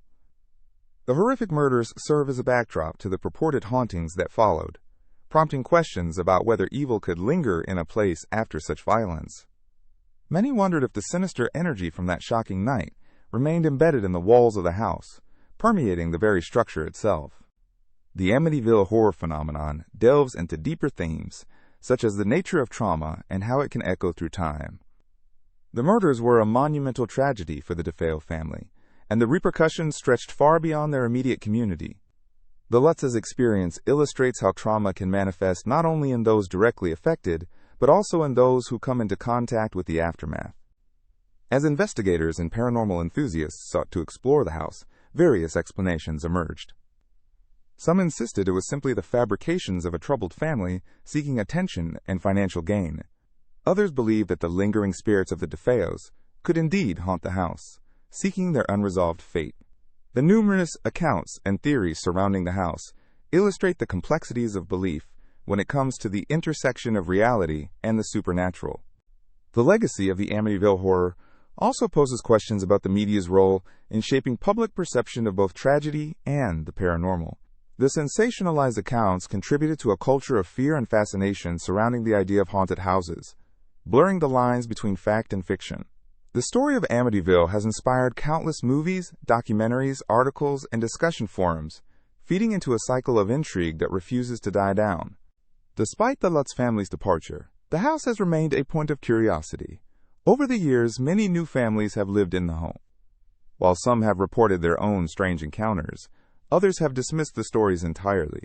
The home has undergone renovations, and its exterior has changed, but the stories of horror remain as part of its history. As the years go by, the Amityville house continues to capture the interest of those drawn to the darker aspects of human experience. It serves as a reminder of the potential for tragic events to distort perceptions and create narratives that endure long after the moment has passed. The interplay between real-life horror and perceived supernatural events reminds us of the human capacity for storytelling and the power of belief. The haunting of the Amityville house is not just a tale of ghosts and ghouls. It is also a reflection of humanity's fascination with the unknown, the macabre, and the tragedies that come to define our lives. As such, the Amityville horror remains not just a story of a house, but a testament to the enduring impact of violence and the mysteries that can linger long after the echoes of the past fade away into the ether. The murder of Marilyn Sheppard in 1954 stands as one of the most intriguing unsolved mysteries in American criminal history. Marilyn, a young mother residing in Bay Village, Ohio, lived in a seemingly perfect suburban environment. The Sheppard family had everything that illustrated the American dream: a pleasant home, a beautiful son, and a loving relationship. However, beneath this facade lurked a horrific event, that would not only claim Marilyn's life, but also catapult her story into national headlines and inspire numerous crime tales. On the morning of July 4, 1954, the quiet neighborhood of Bay Village was shaken by a gruesome discovery. Marilyn was found brutally beaten to death in her bedroom, with the brutality of the crime leaving authorities baffled.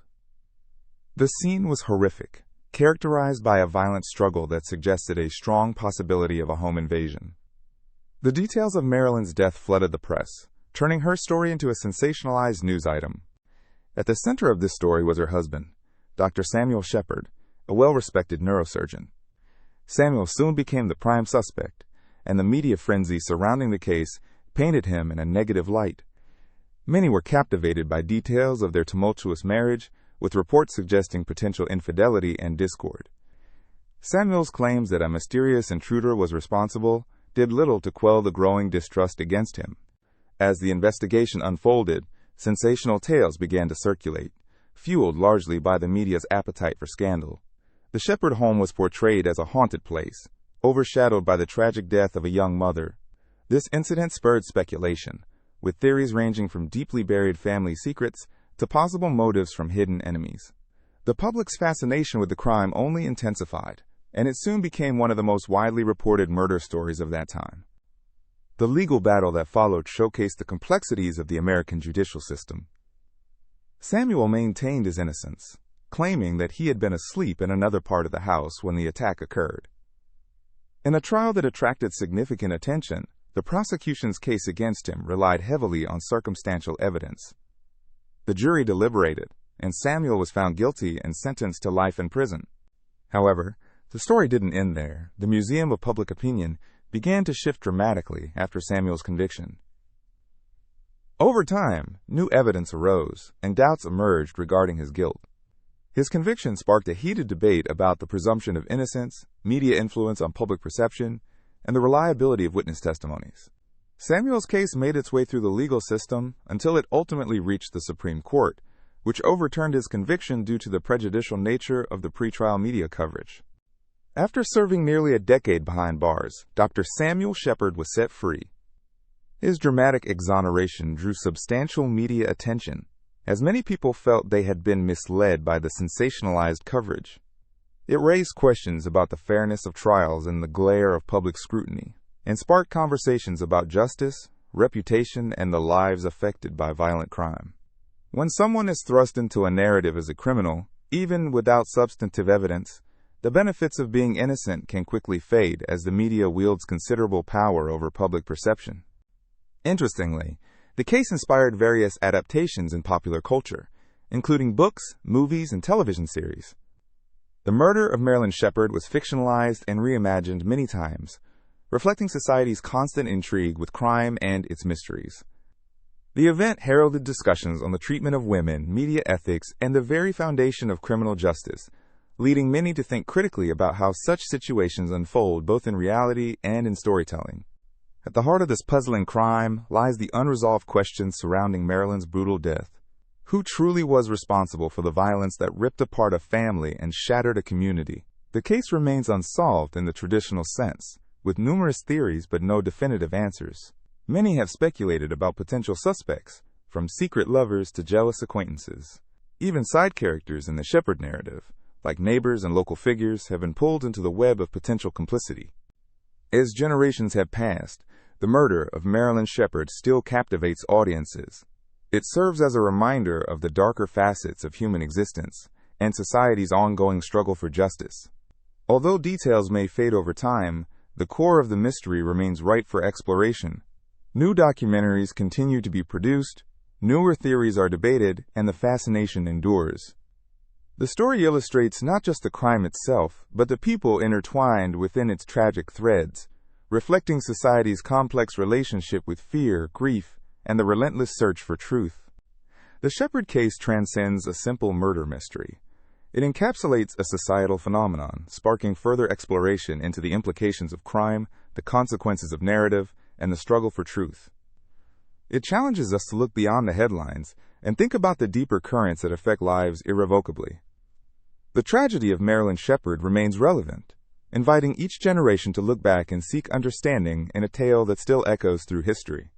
The murder of Laura Palmer in the iconic television series Twin Peaks is a captivating narrative that resonates with audiences long after the final episode. Set in a seemingly idyllic small town in Washington state, the series unravels a complex web of secrets, lies, and profound human emotions that go beyond the surface of a simple murder mystery. At its core, the narrative examines the impact of crime on a community and the hidden darkness that can lurk within the most picturesque settings. When Laura Palmer, a high school homecoming queen, is found dead wrapped in plastic along the riverbank, it sends shockwaves through the close-knit town. Her death serves as the catalyst for the unraveling of various community dynamics. As FBI agent Dale Cooper investigates, viewers are introduced to the colorful tapestry of the town's inhabitants, each with their own struggles, desires, and hidden truths. This depiction reflects real-world complexities that arise in the aftermath of crime, especially in small towns, where everyone knows each other, and secrets can fester beneath the surface. In the investigation, Agent Cooper embodies the duality of reason and intuition. He navigates not just the physical evidence of Laura's murder, but also the psychological landscape of those connected to her. Each character represents a piece of a larger puzzle, shedding light on how crime can fracture relationships, alter perceptions, and expose vulnerabilities. These elements offer a profound commentary on how tragedies ripple through communities, opening up discussions about morality, guilt, and the human condition. The show's creators masterfully intertwine elements of surrealism and small-town life, creating a sense of mystery that reflects broader societal themes. As residents grapple with their personal demons and the impact of Laura's death, viewers are taken on a journey through grief, denial, and revelation. This narrative reveals that in small-town settings, the line between good and evil often blurs, leading to a rich exploration of character depth. Take, for instance, the character of Donna Hayward, Laura's best friend. Her quest for truth and understanding takes her deep into the darker corners of their town. Through her eyes, audiences witness the radical shifts in innocence and awareness that occur when confronted with a tragic loss. Similarly, Laura's parents, Leland and Sarah Palmer, experience their own devastating transformations. In a heartbreaking twist, Leland's struggle with grief leads to tragic consequences that reveal profound themes of loss and denial. The depth of their emotional turmoil illustrates how ordinary lives can be irrevocably changed by a single act of violence. Twin Peaks also employs symbolism and motifs that elevate its storytelling. The repeated imagery of the owls and the Black Lodge adds layers of intrigue, leading viewers to ponder the unseen forces at work within the town. These elements amplify the thematic resonance of the narrative, suggesting that evil can reside in both the familiar and the unknown. Such reflections are not just confined to the screen, but mirror real-life events, prompting us to contemplate the nature of evil and the complexities of human behavior. Moreover, the show's portrayal of law enforcement touches on several societal issues. The interaction between the local police and Agent Cooper signifies the balance between intuition and procedural investigation. The collaboration highlights both the strengths and weaknesses of small-town law enforcement, often dealing with cases that stretch beyond their comprehension. This layered approach works to illustrate that even the most mundane towns can become arenas of intense conflict and turmoil. As the mystery unfolds, the show delves into the concept of duality, particularly embodied in the character of Laura Palmer herself. On one hand, she is the beloved homecoming queen.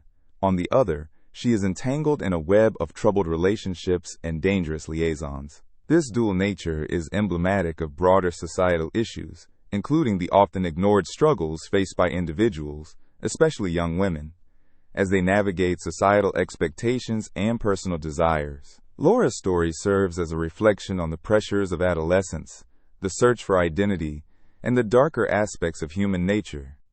Throughout the series, viewers are reminded that the effects of Laura's murder extend beyond the crime itself. Her death is a prism through which the show examines various social dynamics, including power, privilege, and the vulnerability of youth. Characters like Audrey Horne, who may initially appear as a spoiled socialite, reveal layers of complexity that challenge stereotypes about wealth and innocence. As they confront challenges and moral dilemmas, their paths intertwine, leading to personal growth and revelations about their true selves. Ultimately, the legend of Laura Palmer is one that transcends the fictional world of Twin Peaks. It invites reflection on deeper social issues, such as trauma, healing, and the human tendency to conceal unpleasant truths. The series encourages viewers to consider how communities respond to tragedy, how people deal with collective grief, and how the legacies of loss can shape future generations. This multifaceted narrative captures the essence of small-town life, highlighting its fragility and resilience in the face of chaos. The haunting questions left in the wake of Laura's story remind us that, while some mysteries may be solved, the emotional and psychological scars often remain long after the search for answers is ended. As viewers ponder the complexities of justice and morality, they are left with the understanding that behind every seemingly perfect facade may lie a story of darkness waiting to be unveiled. The Laura Palmer case, while fictional, serves as a poignant metaphor for the hidden realities of life in a small town, making it a timeless exploration of both character and community,